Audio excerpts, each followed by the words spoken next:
तो फिर हमने वो क्लास कैंसिल करके डिलीट कर दी। ठीक है,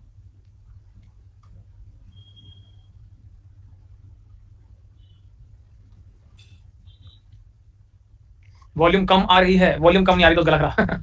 वॉल्यूम ठीक आ रही है मेरे हिसाब से। सबको सही आवाज आ रही है एकदम? यस और नो? आवाज सही आ रही है? अगर मैं ऑडिबल हूं तो आप लिखेंगे ऑडिबल प्लस प्लस, अगर मैं विजिबल हूं तो आप लिखेंगे विजिबल प्लस प्लस, और अगर मैं दोनों चीजें ठीक चल रही है तो आप लिखेंगे बोथ प्लस प्लस। बढ़िया, बहुत बढ़िया, सही है।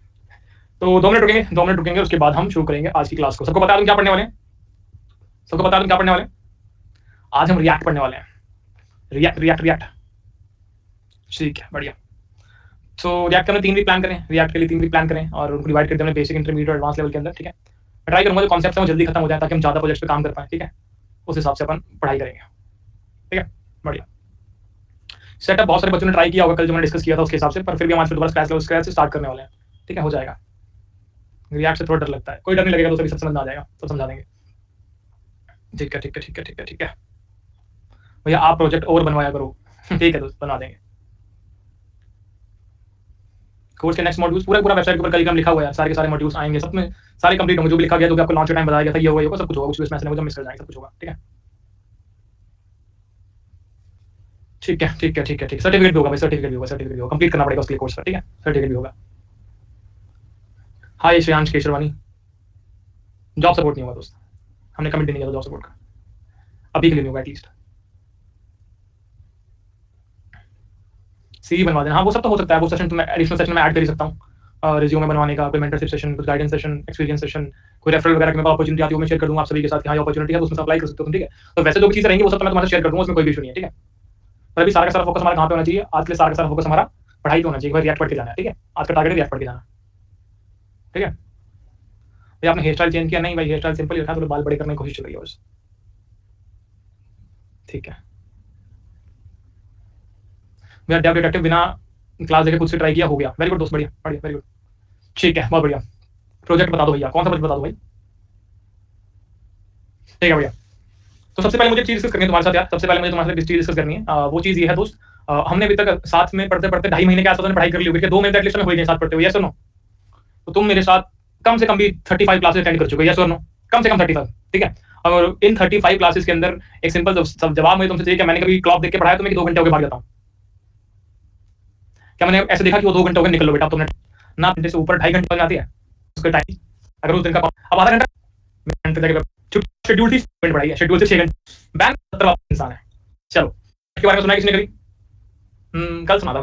कल सुना था। ठीक है, तो व्हाट इज रिएक्ट? बहुत प्यारी प्यारी तरीके से जो भी हमारा ये छोटा मोटा टेस्टिंग क्या बोलते हैं इसको, थ्योरी वाला पार्ट है, कंप्लीट कर देंगे। और तुम्हें आज पढ़ते हुए एक चीज ध्यान रखनी है कि तुम्हें हर चीज के बारे में छोटा छोटा ओवरव्यू मिलेगा। बहुत सारे ऐसे सेगमेंट्स आएंगे इस क्लास के अंदर जहां पे तुम्हें पूरी अंडरस्टैंडिंग नहीं मिलेगी, हर पर्टिकुलर स्टेटमेंट में डाउट आ रहा होगा, उसको अभी के लिए अपने अंदर तक लेके चलना कि हाँ ये आ तो रहा है, दिमाग में याद रखना, लिखना वाली कॉपी के अंदर डाउट को। और ज्यादा परेशान मत होना, क्यों? क्योंकि आगे जाते जाते वो सारे के सारे डाउट्स कंप्लीट होंगे। क्या बात समझ में आती है? बहुत सारे टर्म्स ऐसे हैं जो तुम्हें नहीं समझ में आई होगी, ठीक है, पर धीरे धीरे आगे बढ़ते बढ़ते चीजें क्लियर होती जाएगी। तो अपने दिमाग को आज थोड़ा सा कम अटैकिंग मोड में रखना, आप डिफेंसिव मोड में चलना। ठीक है, तो डिफेंसिव मोड में चलेंगे, सब कुछ समझ में आएगा। 3 हफ्ते 21 दिन, आज 21 दिन या फिर मतलब 3 हफ्ते 3 वीक क्लास करने वाले सब समझ में आ जाएगा। ठीक है, शुरुआत करते हैं।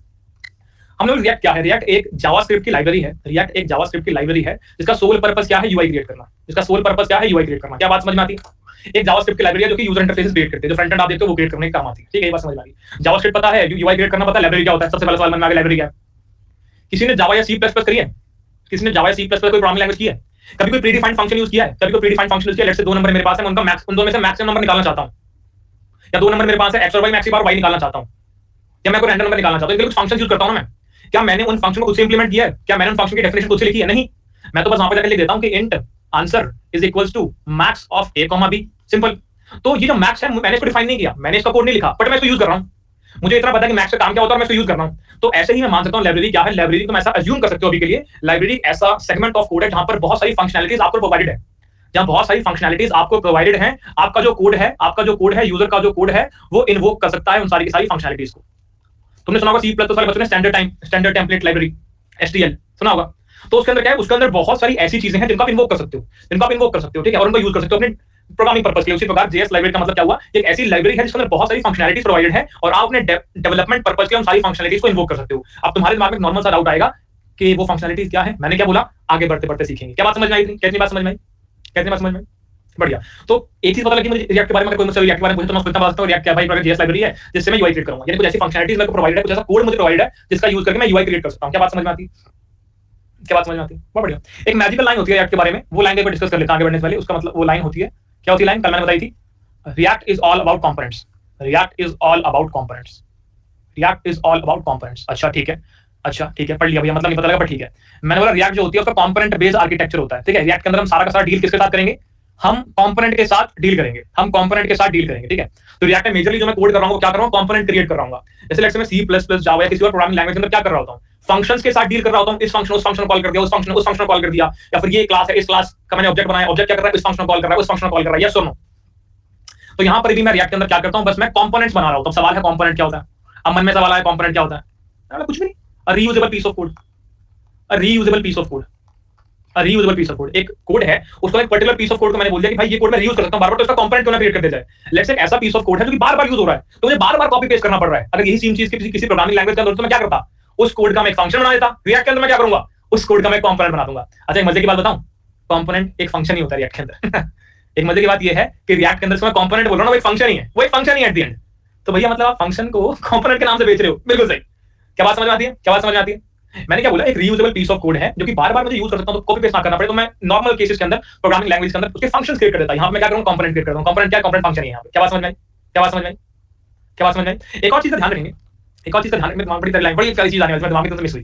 Reusable piece of code components, कोई बात नहीं, आगे दोबारा आ जाएगी, आगे दोबारा आ जाएगी, आगे दोबारा आ जाएगी, हां आगे दोबारा वापस आ गई। तो मैंने क्या बोला? कंपोनेंट को पता है मैं क्या बोल सकता हूं? कंपोनेंट को एक चीज और बोल सकता हूं, कंपोनेंट में एक चीज और बोल सकता हूं, क्या? कि भाई एक तरीके से मैं ये नहीं कह रहा तुम इंटरव्यू पे बोल के आओ जाके, मैं ये नहीं कह रहा इंटरव्यू पे ये चीज बोलना, ये तुम्हें अपने दिमाग में रखनी है। कंपोनेंट को मैं बोलता हूं कंपोनेंट तुम्हारा कस्टम एचटीएमएल एलिमेंट क्रिएट कर दे रहा है, ऐसा मान सकते हो तुम दिमाग में। इंटरव्यू को मत बोलना, तो अपना खुद का एक कस्टम एचटीएमएल एलिमेंट क्रिएट करो इससे। ये किसी को बोलना नहीं है, इसे दिमाग में रखना है, किसी को बताना नहीं है कि मैं ऐसा सोचता हूं, नहीं, अपने दिमाग में रखना, तुम्हारी जिंदगी आसान हो जाएगी, तुम्हारी जिंदगी आसान हो जाएगी। किसी को बोलोगे तो फंसा लेगा, आपको क्वेश्चन के अंदर दोबारा। देखो अभिषेक का सवाल है हाउ, मैंने क्या बोला? अभी करेंगे, अभी थोड़ी पार्ट पढ़ रहे हैं, अभी समझ लो क्या अच्छा होता होगा, अच्छा होता होगा, अच्छा होता होगा, आगे सब समझ में आएगा, ठीक है। ये किसी को बोलना नहीं, बार-बार रिपीट कर रहा हूं तुम्हारे समझने के लिए। किसी को बोलोगे गलत बोल के तुम्हें बाहर निकाल देगा इंटरव्यू से, मत बोलना इसको दिमाग में रखना है, ठीक है। बहुत बढ़िया। तो अभी क्या समझ में आया? अभी ये समझ में आया कि रिएक्ट क्या होता है। रिएक्ट एक जावास्क्रिप्ट लाइब्रेरी है जो कि यूआई क्रिएट करने के यूज में आती है। रिएक्ट जो है ऑल अबाउट कंपोनेंट होती है, रिएक्ट कंपोनेंट बेस्ड आर्किटेक्चर से बनी होती है। रिएक्ट में तुम सारे कंपोनेंट्स बना रहे हो, तो कंपोनेंट क्या होता है? कुछ नहीं होता, कुछ नहीं होता, रीयूजेबल पीस ऑफ कोड होता है। काइंड ऑफ तुम फंक्शन कह सकते हो, काइंड ऑफ तुम फंक्शन कह सकते हो, अभी कोड करेंगे समझ में अच्छे से आ जाएगा, ठीक है। तो कस्टम एचटीएमएल एलिमेंट क्रिएट कर सकते हो, ठीक है। एग्जांपल लेते हैं, लेट्स से मैंने एक वेबसाइट बनाई, सॉरी लेट्स से मैंने एक वेबसाइट बनाई। इस वेबसाइट के अंदर बहुत सारी चीजें हो सकती है, बहुत सारे पार्ट्स हो सकते हैं। ये क्या है? ये हेडर है। ये क्या है? साइड बार है। ये क्या है? एक और साइड बार है। ये क्या है? मेन आर्टिकल है। और ये क्या है? तुम्हारा फुटर है। तो क्या मैं ये कह सकता हूं कि मेरे पास total A B C D E 5 components हो गए? क्या मैं इस पूरी वेबसाइट को 5 कंपोनेंट में डिवाइड कर सकता हूं? हां भैया कर सकते हो। अब लेट्स से तुम में से कोई समझदार आता है, तुम में से वैसे बहुत ज्यादा लोग समझदार हो गए हैं, ठीक है। अब तुम मेरे साथ मिनट्स की बातें करने लग गए हो कि इतने मिनट पढ़ाया, उतने मिनट पढ़ाया, थैंक्स यार, वेरी गुड। अब तुम में से समझदार बच्चा आता है और मुझसे बोलता है कि यहाँ पे एक बटन है, मैंने इसका अलग से कंपोनेंट बना दिया। तो क्या ये बात सही होगी? मैं बोल सकता हूँ 6 कंपोनेंट, यस और नो? हाँ बोल सकता हूँ, बोल सकता हूं। लेट्स से एक और समझदार बच्चा आ गया जो सेकंड्स की बातें करता है, इतने सेकंड कम बढ़ाया, तो क्या मुझे ये बोल सकता है कि यहाँ पे इनपुट फील्ड आपने लिया, इनपुट फील्ड के साथ आपने एक बटन लगाया हुआ है, इन दोनों को मैंने एक कंपोनेंट के अंदर बना दिया। हाँ इसको भी कंपोनेंट बोलते हैं, 7 कंपोनेंट बन गया।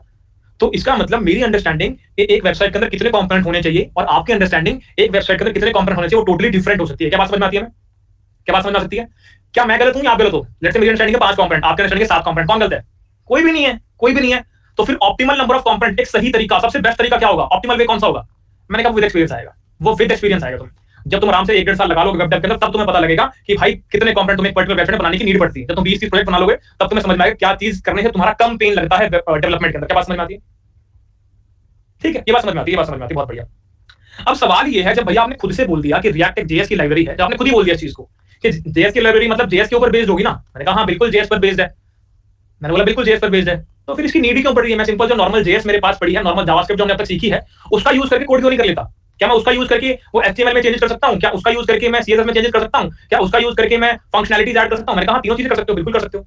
पर सवाल है कि रिएक्ट की नीड क्यों पड़ी? Why react then? क्यों व्हाई? अगर नॉर्मल जेएस से बात बन रही है तो रिएक्ट जेएस की नीड क्यों पड़ रही है? क्योंकि भैया नॉर्मल जेएस जो होती है, जस्ट जेएस होती है, वो तुम्हारी इंपैरेटिव अप्रोच पर बेस्ड होती है। इंपैरेटिव अप्रोच क्या मतलब इस बात का? इसका मतलब यह है कि तुम लेट्स से कोई एक्स चीज क्रिएट करना चाहते हो, x functionality, x UI create करना चाहते हो अपने ऐप के लिए, तो तुम्हें उसमें सब कुछ बताना पड़ेगा कि भाई यहां से ये बॉडी टैग को फेच करके लाओ,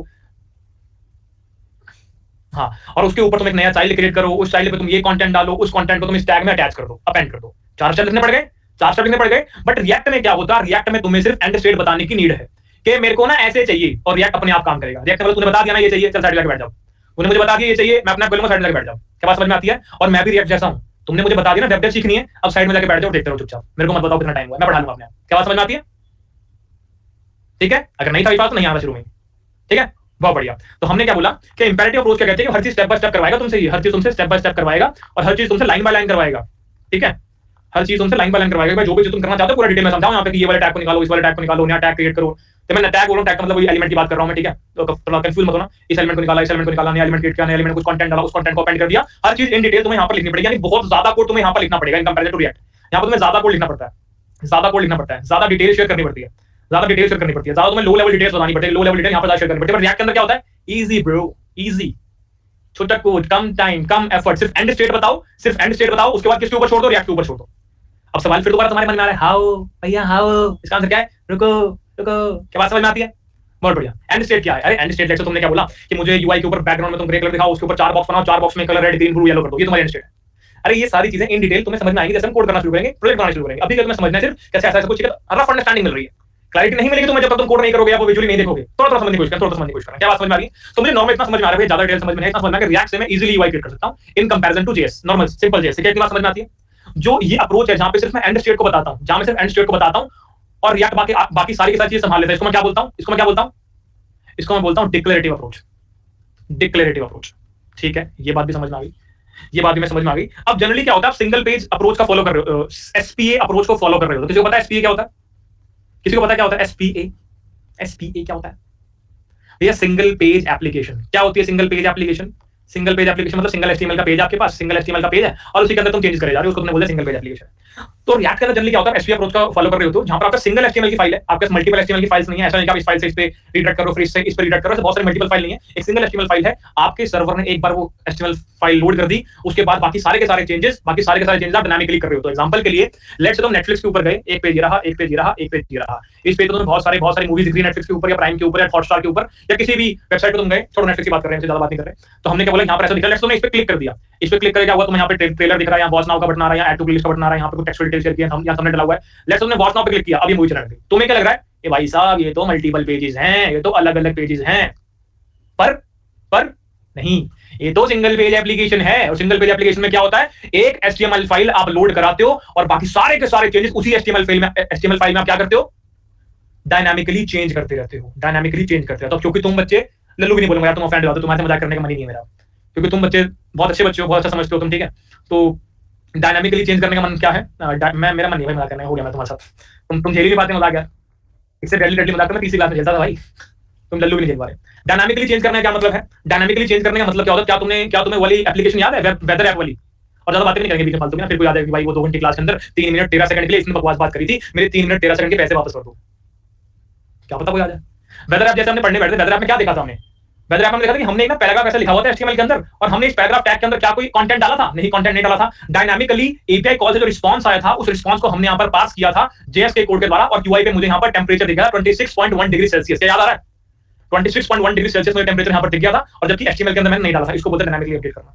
कि तुमने वहां पे कोई स्टैटिक वैल्यू नहीं डाली। अगर मैं यहां पे ऐसे लिख दूं T21, ये जो वैल्यू हार्ड कोडेड मैंने यहां पे करी है, इसको क्या बोलूंगा? Static value. इसको मैंने बोला स्टैटिक वैल्यू। जब बाद में इसको मैं एपीआई कॉल से कुछ आया, फिर रिस्पांस को पास किया और बाद में इसमें इंसर्ट किया पैराग्राफ में यूजिंग जेएस, उसको मैंने कहा डायनामिकली चेंज करना। वो वैल्यू कुछ भी हो सकती है, जरूरी नहीं 26.1, 25, 28, 30, 90 डिग्री सेल्सियस, 500 डिग्री सेल्सियस, ठीक है, कुछ भी हो सकती है। तो ये सिंगल पेज एप्लीकेशन क्या होती है कि भाई तुम्हारे पास है एक एचटीएमएल फाइल, उस एचटीएमएल फाइल में तुम डायनामिकली चेंजेस करके डिफरेंट यूआई दिखा रहे हो, तुम्हारी परफॉर्मेंस भी फास्ट हो रही है, मजा आ रहा है। कभी नेटफ्लिक्स की वेबसाइट पर डिफरेंट टैब्स पर क्लिक करके देखना, तुम देखोगे चीजें बहुत ही ज्यादा रिस्पॉन्सिव हैं, बहुत ज्यादा स्मूथ है। नहीं समझ में आता तो 2 तरीके की एप्लीकेशन होती है, एक होती है गवर्नमेंट की वेबसाइट, ठीक है जी, एक गवर्नमेंट वेबसाइट पे चले जाना, एक नेटफ्लिक्स पे चले जाना और दोनों में देखना बिहेवियर में क्या चेंज है, समझ जाओगे। क्या बात समझ में आ गई? वैसे एग्जांपल समझ में आ गया होगा। तो तुम बताओ, क्या तुम गवर्नमेंट वाली वेबसाइट चलाना चाहते हो, क्रिएट करना चाहते हो, नेटफ्लिक्स क्रिएट करना चाहते हो? भैया ये तो नहीं चाहते हम ये तो नहीं चाहिए मुझे, ये तो नहीं चाहिए मुझे। पर अगर आप 2 घंटे से कम पढ़ाओगे तो गवर्नमेंट की वेबसाइट ही बनेगी, पर अगर आपने 2 घंटा 1 सेकंड पढ़ा दिया तो नेटफ्लिक्स बना लेंगे। क्या बात समझ में आती है? क्या बात समझ में आती है? बहुत बढ़िया, बहुत बढ़िया, ठीक है। तो इतनी बात समझ में, एसपी अप्रोच डिस्कस करिए। अब चीजें तो बहुत सारी है हमारे पास, चीजें तो बहुत सारी है, मैं तो पढ़ने को बहुत सारी टेक्नोलॉजी एग्जिस्ट करती है, बहुत सारे फ्रंट एंड क्रिएट करने के टूल्स मेरे पास एग्जिस्ट करते हैं। पर सवाल ये है कि रिएक्ट के अल्टरनेटिव्स क्या क्या अवेलेबल है मेरे पास, कौन बताएगा?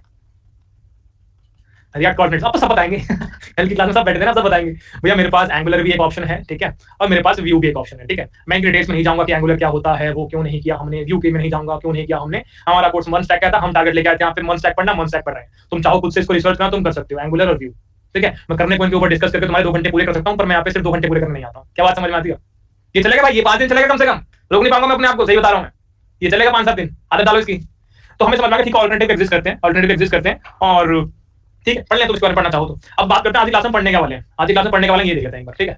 तो अभी तुम्हें थोड़ा सा बैकग्राउंड मिला है, अभी हम आज जो पढ़ने वाले हैं वो क्या होगा, बेसिक सिंटैक्स हम पढ़ने वाले हैं रिएक्ट का, थोड़ा सिंटैक्स से कंफर्टेबल होंगे, और सेटअप हम करने वाले हैं, और जेएसएक्स के बारे में पढ़ने वाले हैं, और कंपोनेंट से कैसे डील करना है, कंपोनेंट क्रिएशन कैसे करनी है वो सब पढ़ने वाले हैं, और कंपोनेंट्स के अंदर डेटा कैसे पास होता है वो फ्लो को पूरा डिस्कस करने वाले हैं, समझेंगे कैसे काम होता है, ठीक है। आगे बढ़ने से पहले, इससे पहले मैं थोड़ा सा आगे बढ़ने, मैं फिर दोबारा पीछे से आगे तरफ लेके आता हूँ और समझाता हूँ क्या क्या डिस्कस कर लिया, ठीक है। और मुझे एक सिंगल बच्चा छुट्टी मत बोल देना भाई, एक सिंगल बच्चे के मुंह में इतनी जुबान ना निकले कि मुझे छुट्टी बोल दे, ठीक है बोलो अरे यार मत बोलो भाई प्लीज यार, ये बात होती है कि नहीं बोले तुम बोलोगे, इसको मानो कि हाँ ठीक है भैया नहीं बोलेंगे तुम, छुट्टी छुट्टी बेटा, ये मैं मेरा तभी मन नहीं करता ऑनलाइन पढ़ाने का, मेरे सामने तुम में से ऐसा कोई आ जाए ना, मोर बनाता हूँ मोर। ये होता क्या हुआ, बाद में मैं नहीं करूँ बात। तो हमने रिएक्ट के बारे में पढ़ने बैठे, और रिएक्ट के अंदर हमने क्या पढ़ा कि जेएस लाइब्रेरी है जिसके द्वारा हम यूआई क्रिएट कर सकते हैं, ठीक है। ये बात समझ में आ गई, लाइब्रेरी क्या होता है ये हमने समझ लिया। हमने ये पढ़ लिया react is all about component, component क्या होता है, रीयूजेबल पीस ऑफ कोड, हम कैसे अपना खुद का कस्टम एचटीएमएल एलिमेंट क्रिएट कर सकते हैं, हम चाहे तो उसका फंक्शन भी मान सकते हैं, ठीक है। आगे हमने कंपोनेंट एग्जांपल हमने देखा, ऑप्टिमल नंबर ऑफ कंपोनेंट कितने हो सकते हैं एक वेबसाइट के अंदर, डिपेंड करेगा आपके डेवलपर के ऊपर, उसका दिमाग किस प्रकार चलता है। उसके बाद हम आगे वाई रिएक्ट रिएक्ट क्यों, नॉर्मल जेएस हम काम क्यों नहीं कर रहे, वहां पे डिफरेंस हमने समझ लिया, रफली एसपी अप्रोच के बारे में डिस्कशन कर लिया, कुछ ऑल्टरनेटिव थे हमने समझ लिया, क्या क्या नाम पढ़ लिया, समझे नाम पढ़ लिया रिएक्ट ऑल्टरनेटिव क्या एग्जिस्ट करता है, ठीक है। समझ में आ गई। अब हम आगे जाएं, सेटअप करने से पहले लास्ट एक चीज कंप्लीट कर लेते हैं फटाफट, हम आगे कंपोनेंट्स के ऊपर, ठीक है। अब मुझे बताओ कंपोनेंट्स क्या होते हैं फटाफट, 3 चीजें मैं बता दूंगा कंपोनेंट्स के बारे में, तुम मुझे फटाफट बता दो क्या होता है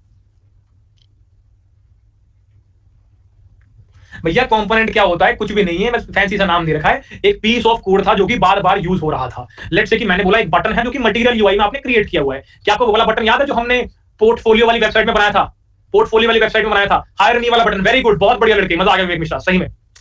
हायर मी वाले बटन में जैसे होवर करते राइट साइड में फिल्टर बन के आता था, ऐसे कुछ था ना वो बटन। मैंने कहा मेरी वेबसाइट पर वो बटन 50 बार यूज हुआ है, 50 बार यूज हुआ है, तो क्या बार बार कॉपी पेस्ट करूं, तो क्या बार बार कॉपी पेस्ट करूं, नहीं नहीं, मैंने इसका कंपोनेंट बना दिया, मैंने इसका कंपोनेंट बना दिया। अब जब मैंने इसका कंपोनेंट बनाया क्या हुआ, एक कस्टम एचटीएमएल एलिमेंट क्रिएट हो गया मेरे दिमाग के अंदर कि ऐसा कुछ हो रहा है। तो मैंने जहां पर भी इस बटन को यूज करना है मैंने वो कस्टम बटन का टैग बना लिया, लेट्स से इसका नाम कस्टम बटन रख दिया और उसको मैंने यूज कर लिया, इस प्रकार खत्म। एक लाइन से मैंने अपने बटन को ऐड कर लिया, ना मुझे कुछ और फालतू चीजें ऐड करनी पड़ रही है, खत्म।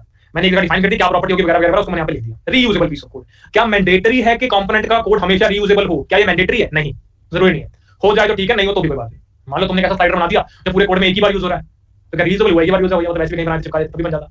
अगर मैंडेटरी नहीं है, पर बहुत अच्छी बात है, बहुत बढ़िया। अब सवाल फिर दोबारा उठ के आता है, अब सवाल फिर दोबारा उठ के आता है कि भाई साहब वाई रिएक्ट, अब बताओ मुझे वो जो वाई बात के अंदर तुम जवाब देते हो ना, फ्लेक्सिबिलिटी, मेंटेनेबिलिटी, ये एबिलिटी, वो एबिलिटी, वो वाला आंसर दो फटाफट फटाफट कर दो, किस पे पढ़ेंगे, ठीक है। तुम्हारे 2 घंटे पूरे कर दूं, तुम्हारे 2 घंटे पूरे कर दूंगा यार, तुम्हें खुशी मिल जाए, हमारे 2 घंटे पूरे हो गए। पढ़ाई कंटेंट गया बाढ़ में, समझ में आया कि नहीं आया वो गया बाढ़ में, मेरे 2 घंटे पूरे करो, ठीक है। चलो तो हम आए वाई रिएक्ट, भैया पहली बात की रीयूजेबल कोड बना लेते हैं, यहाँ पे रीयूजेबिलिटी बहुत इंक्रीज कर ली हमने, कंपोनेंट्स का यूज कर, कंपोनेंट बनाना डेफिनेटली रीयूजेबिलिटी बढ़ रही है। अगर रीयूजेबिलिटी बढ़ रही है, कंपोनेंट क्रिएट कर, डुप्लीकेशन डेफिनेटली कम हो रही है, डुप्लीकेशन कम हो रही है, तो क्या मैं कह सकता हूं कि यहाँ पे डू नॉट रिपीट योरसेल्फ वाला प्रिंसिपल मैंने यूज कर लिया, हाँ बिल्कुल यूज कर लिया। अब क्योंकि चीजें मॉड्यूलर हो गई, हमने कंपोनेंट बेसिस पर चीजों को डिवाइड कर दिया, रीडेबिलिटी मेरे कोड की बढ़ गई है, ठीक है। अब जब मैंने कंपोनेंट में डिवाइड कर दिया मेरे कोड को, सेपरेशन ऑफ कंसर्न हो गया, यहाँ पे जो मेरा बटन का कोड है वो स्लाइडर कोड को इंपैक्ट नहीं करेगा, उसका अलग से मॉड्यूल बनी हुई है, स्लाइडर का अलग से मॉड्यूल बनी हुई है। यहाँ पर मेरी मेंटेनेबिलिटी बढ़ गई है, और जितनी मर्जी एबिलिटीज में ऐड कर लो उसकी वो नहीं है। अब मैं यहाँ पे बैठ के तुम्हारा टाइम जो खराब कर रीडेबिलिटी, मेंटेनेबिलिटी, फ्लेक्सिबिलिटी के अंदर उसकी बात नहीं करेंगे, ठीक है। तो नॉर्मल चीजें हैं जो हमने पढ़ ली, reusability, not repeat, also separation of concern, ये इंपॉर्टेंट है भाई, एबिलिटी जितनी मर्जी ऐड कर लो, फर्क नहीं पड़ता। क्या बात समझ में आती है, क्या बात समझ में आती है, ठीक है। अगर मैं ध्यान सोचूं, क्या मैं ये बोल सकता हूँ, क्या मैं ये बोल सकता हूँ कि रिएक्ट एक कॉपी कैट था जो धीरे से आया और उसने फंक्शंस को देखा, उसने बोला कि यार कॉपी तो करना चाहता हूं इस चीज को, फंक्शन कंपोनेंट, मैं कंपोनेंट बोलूंगा इसको, मैं कंपोनेंट बोलूंगा, मैंने कंपोनेंट बनाया, ये मेरी खोज है, ये मैंने इन्वेंट किया, component guys, this is component. क्या बात समझ में आती है, इसको आता वाता कुछ नहीं था रिएक्ट को, ये आया, इसने बोला फंक्शन बढ़िया चीज लग रही है, कंपोनेंट बोल दो, खत्म। तो कुछ नहीं है, फंक्शन है, फालतू का नाम इसका हमने कंपोनेंट दे रखा है, टाइम पास हो रही चीजें, ठीक है। अभी करेंगे समझ में आ जाएगा, चलो ये बात समझ में आ गई। अब आते हैं सेटअप के ऊपर, ठीक है, मैं तुम आगे लेके जाऊंगा, उससे पहले सेटअप के ऊपर चलते हैं। अब जैसे हम नॉर्मल केसेस के अंदर वेब डेव में कहीं फंसे, तो हम क्या करते थे, हम एमडीएन कर लेते थे भैया, पर अब रिएक्ट के अंदर हम क्या करेंगे, रिएक्ट का ऑफिशियल डॉक्यूमेंटेशन फॉलो कर लेंगे। रिएक्ट सीख रहे हैं ना अभी, कहीं फंसे तो डॉक्यूमेंटेशन फॉलो कर लेंगी। तो मैं स्क्रीनशॉट करता हूं, जैसे विजुअल भी तुम मुझे बताना, जैसे तुम्हें विजुअल भी तुम मुझे बताओगे एक बार। अच्छा है, कल की क्लास कैंसिल कर दिया, बढ़िया करा, बढ़िया करा, मजा तो आ रहा है कम से कम पढ़ने में। कल मुझे वाइब नहीं आ रही थी बिल्कुल भी, टूट के तोड़ के पढ़ रहे थे, मजा ही नहीं आ रहा था बिल्कुल यार, आज मजा आ रहा है, बढ़िया। तब चलते हैं, ये हमारा react.js.org वाली वेबसाइट, ठीक है। तो यहाँ पर डॉक्यूमेंटेशन में यहाँ पे जाऊंगा, डॉक्स पे क्लिक कर लूंगा या फिर मैं यहाँ पे गेट स्टार्टेड पे क्लिक करूंगा, मैं डॉक्यूमेंटेशन में पहुंच गया। मैं क्या चाहता हूँ, तो यहाँ से बहुत सारी चीजें पढ़ सकते हो, चाहो मेन कॉन्सेप्ट में बहुत सारी चीजें सब तुम पढ़ सकते हो। यहाँ पे सेटअप करना चाहते हो पढ़ सकते हो, ट्यूटोरियल्स में जाना चाहते हो पढ़ सकते हो, यहाँ पे कुछ चैलेंजेस मिलेंगे उन चैलेंजेस को करना चाहते हो वो तुम कर सकते हो, तुम्हारी मर्जी तुम कैसे करना चाहते हो। यहाँ पे कुछ नई डॉक्यूमेंटेशन है इस पर जाकर क्लिक करके यहाँ पे तुम कुछ करना चाहो ये पढ़ सकते हो, तुम्हारे ऊपर क्या करना चाहते हो। ठीक है, मैं तुम्हारा टाइम ज्यादा वेस्ट नहीं करूंगा, हम चलते हैं डॉक्स के ऊपर। मैं क्या चाहता हूँ, हम रिएक्ट को सेटअप करना चाहते हैं, हम रिएक्ट को सेटअप करना चाहते हैं। तो मैंने कहाँ क्लिक किया, मैं आ गया, पहले मैं यहाँ पे था, मैंने गेट स्टार्टेड पे क्लिक किया, मैं डॉक्स पे क्लिक किया, सॉरी मैं यहाँ पे था, मैंने गेट स्टार्टेड पे क्लिक किया और मैंने क्लिक किया राइट साइड में create a new React app पे। ठीक है जी, create a new React app पे, इस पे मैं आ गया। ठीक है, इस पे मैं आ गया। तो यहाँ पूरी गेम समझा रही है भैया कैसे आपको एक ऐप क्रिएट करना है, कैसे आप एक नई single application, single page application create कर सकते हैं। तो ये 3 कमांड का यूज किया बेसिकली। ठीक है, पर क्योंकि तुम कौन हो, अच्छे बच्चे हो, तुम बहुत अच्छे बच्चे हो, तुम बहुत ज्यादा अच्छे बच्चे हो, तुम बहुत ज्यादा अच्छे बच्चे हो, क्या बोलते हो। ठीक है, तो हम फटाफट यहाँ पे लिखना शुरू करते हैं कि हम चाहते हैं। ठीक है, आ जाओ। अब हम कहाँ गए, हम वन बाय वन लिखना शुरू करते हैं। ठीक है, तो हम आए यहाँ पे vcoder.in पे, यहाँ पे हमारा खुद का कंपाइलर है। ठीक है, कंपाइलर में जाएंगे अभी, क्लिक करके तुम अच्छे बच्चे हो, यहाँ पे लिख देता हूँ किस प्रकार से हमें फॉलो करना है। ठीक है जी, हम आए यहाँ पे स्टेप 1 क्या है, स्टेप 1 जो हमको मेक श्योर करना है, स्टेप 1 है कि इंस्टॉल करनी है आपको Node.js। क्या तुमने इंस्टॉल कर रखी है, क्या तुमने इंस्टॉल करके Node.js? हम बिल्कुल कर रखी होगी भाई, तुमने जब लास्ट टाइम तुम्हें चीजें पढ़ाई थी तो हमने तुम्हें Node.js इंस्टॉल करने की वीडियो भी दी थी, both in Windows and Mac. सबसे पहला काम तुम्हारा ये है, बहुत बढ़िया। स्टेप 2 में चलते हैं, स्टेप 2 में चलते हैं। क्या तुम्हारे पास विजुअल स्टूडियो कोड है, क्या तुम्हारे पास VS कोड है? अरे भैया 2.5 महीने हो गया, VS कोड नहीं हो गया हमारे पास, बिल्कुल है हमारे पास, बहुत बढ़िया। स्टेप 3 में चलते हैं, create a new folder. Create a new folder, इसका नाम हमने क्या रख दिया, रिएक्ट, इसका नाम दिया React folio, React folio disk नाम। क्या बात समझ में आती है, बहुत बढ़िया। तो ये काम कर लिया। उसके बाद हमने क्या किया, स्टेप 4 के अंदर, स्टेप 4 के अंदर हमने बोला मूव टू, क्या हमने बोल दिया क्योंकि तुम अच्छे बच्चे हो, change directory to React folio, हमने डायरेक्टरी चेंज कर ली, बहुत बढ़िया। इसके बाद हमने क्या बोला, स्टेप 5 के अंदर, स्टेप 5 के अंदर हमने क्या बोला, हम यहाँ पर गए और हमने हमारी पहली वाली कमांड जो है इसको रन कर दिया। हमने पहली कमांड को रन किया, बस यहाँ पे माई आ गया, तो हमने ऐप दे दो, तुम्हारे ऐप का क्या है, लेट्स नाम दे दिया माई, तुमने नाम दिया डेमो शॉप ऐप। इसमें हर चीज को कैपिटल लेटर नहीं होनी चाहिए, इसका ध्यान रखना। ठीक है, स्टेप 5 तुम्हारा ये हो गया। अब चलते हैं स्टेप 6 पे। स्टेप 6 तुम्हारा क्या है, चेंज डायरेक्टरी टू, अब जो तुमने ऐप क्रिएट किया उस डायरेक्टरी में तुम चले जाओ, बहुत बढ़िया। उसके बाद स्टेप 7 की बात करते हैं। स्टेप 7 क्या है, npm स्टार्ट, अपने आप को स्टार्ट कर लो। तो ये सारे स्टेप्स अगर तुम फॉलो कर लोगे तो तुम्हारे रिएक्ट का पूरा प्रोजेक्ट बना हुआ तैयार हो जाएगा। उसके अंदर हम चेंजेस करेंगे, क्या बात समझ में आती है, क्या बात समझ में आती है, बहुत बढ़िया, बहुत बढ़िया। तो ये मैं शेयर करूँ तुम्हारे साथ डिस्कॉर्ड पे। ठीक है, तो ये है तुम्हारा वेब डेव का सर्वर, ये है तुम्हारा announcement, question links, code section में शेयर कर देता हूं। ठीक है,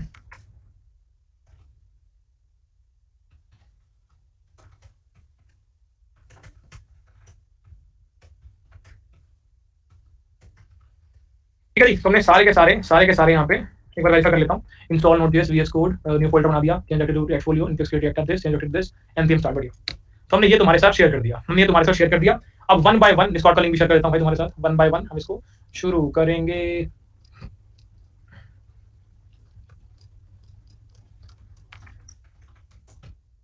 ये आगे तुम्हारा ये बढ़िया, कोई भी दिक्कत नहीं है। 250 एमएस चल रहा है, 0% चल रहा है, लैग का सेंस नहीं बनता। मेरे अंदर दिक्कत नहीं भाई, आज 250 एमएस मेरा पिंग चल रहा है, 0 मेरा पैकेट लॉस चल रहा है, 50 के नीचे मेरा जिटर चल रहा है, नेट कनेक्शन में कोई भी दिक्कत नहीं है।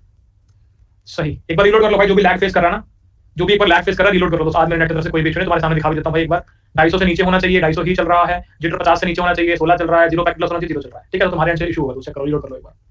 ठीक है जी, तुम्हारे ये सारे के सारे स्टेप्स हैं, इनको हम फॉलो करेंगे। ठीक है, हमने क्या बोला, इंस्टॉल Node.js ऑलरेडी डन, पहले से हमने रखा हुआ है, VS code done.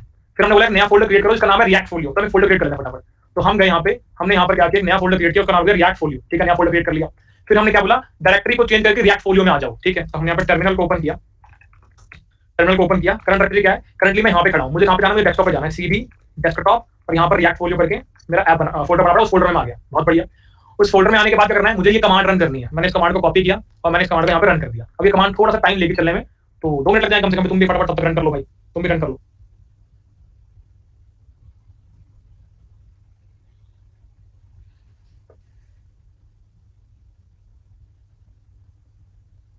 What exactly is Node.js? हम ऑलरेडी डिस्कस कर चुके हैं दोस्तों एक बार इस चीज को। बताना बच्चों एक बार Node.js क्या था, किसी को याद हो तो। नाराज काहे हो गए भैया, नाराज काहे, आस्ते आस्ते बात कर रहे हैं। दीपक कुमार, वेरी गुड दोस्त, बहुत अच्छे, वेरी गुड, याद है भाई तुम्हें, याद है, वेरी गुड, बहुत बढ़िया। हमने ये वाला स्टेप कंप्लीट कर लिया। इस स्टेप के बाद करना है मुझे डेमो शॉप ऐप वाली डायरेक्टरी के अंदर जाना है। तो मैंने बोला करंटली मैं कहां पे हूं, करंटली मैं यहां पे हूं, और मैं गया डेमो शॉप ऐप वाली डायरेक्टरी के अंदर, चला गया, बहुत बढ़िया। इसके बाद मुझे npm स्टार्ट करना है, तो मैंने यहाँ पे कमांड लिख दी npm स्टार्ट, मैंने इसको स्टार्ट कर दिया। इससे क्या हुआ, मेरा प्रोजेक्ट बिल्ड हो गया। तो ये मेरा वो रिएक्ट का प्रोजेक्ट है जो मैंने क्रिएट किया। दिख रहा है सबको, दिख रहा है सबको ये प्रोजेक्ट, फटाफट बताओ। इस प्रकार हमने अपना पहला रिएक्ट का प्रोजेक्ट सेटअप कर लिया। हमने कोड तो क्या नहीं कुछ सेटअप कर लिया है। क्या मैंने पहला रिएक्ट का प्रोजेक्ट सेटअप कर लिया? So that was way number 1। ये पहला तरीका था हमारा। अब हम सीखना चाहते हैं वे नंबर 2। दूसरा तरीका क्या है मेरे पास, अगर ये मेरा सेटअप नहीं हो रहा है, मुझे इसमें टाइम लग रहा है, तो दूसरा तरीका क्या है मेरे पास, मैंने कहा रेपलिट का यूज कर लेते हैं। चलो, तो हम गए रेपलिट के अंदर और रेपलिट में जाके हमने क्या बोला, क्रिएट रेपल। हमने बोला रेपल क्रिएट कर दो किस टाइप की, रिएक्ट जावास्क्रिप्ट टाइप की। इसका नाम हमने दे दिया डेमो शॉप ऐप। हमने इसको क्रिएट कर दिया। ये थोड़ा 1 मिनट का टाइम लेगा क्रिएट करने के अंदर, ये थोड़ा 1 मिनट का टाइम लेगा क्रिएट करने के लिए, और ये क्रिएट हो चुका है। मैंने इसको रन कर दिया, मैंने इसको रन कर दिया, मैंने इसको रन कर दिया। यहाँ पे भैया अपना खुद का रेपलिट बना दो, काम चल रहा है दोस्त, थोड़ा टाइम तो बन जाएगा। तो इस प्रकार हमने अपना खुद का एक रिएक्ट का ऐप रन कर दिया। चलो जी, ये भी रन हो गया। तो हमने वे 2 भी देख लिया, वे 2 रेपलिट का हो गया। वे 3 क्या है वो देख लेते हैं एक बार वे 3 क्या है वो देख लेते हैं। एक तरीका और है हमारे पास, वे 3 एक और है हमारे पास। तुम्हें याद होगा एक स्टार्टर पैक नाम की चीज तुम्हारे साथ मैंने शेयर की थी, तुम टेलविंड पढ़ रहे थे, किसको याद है? मैंने तुम्हें टेलविंड पढ़ाया था, बहुत सारे बच्चों का टेलविंड इंस्टॉल नहीं हो पाया, तो एरर फेस कर रहे थे। मैं तुम्हें क्या बोला था कि अगर तुम्हारा सेटअप ना हो पाए, तुम एरर फेस करो, तो तुम क्या यूज करोगे? तुम ये स्टार्टर पैक यूज करोगे, जहां पर मैं तुम्हें गिटहब का लिंक दिया था, तो याद है?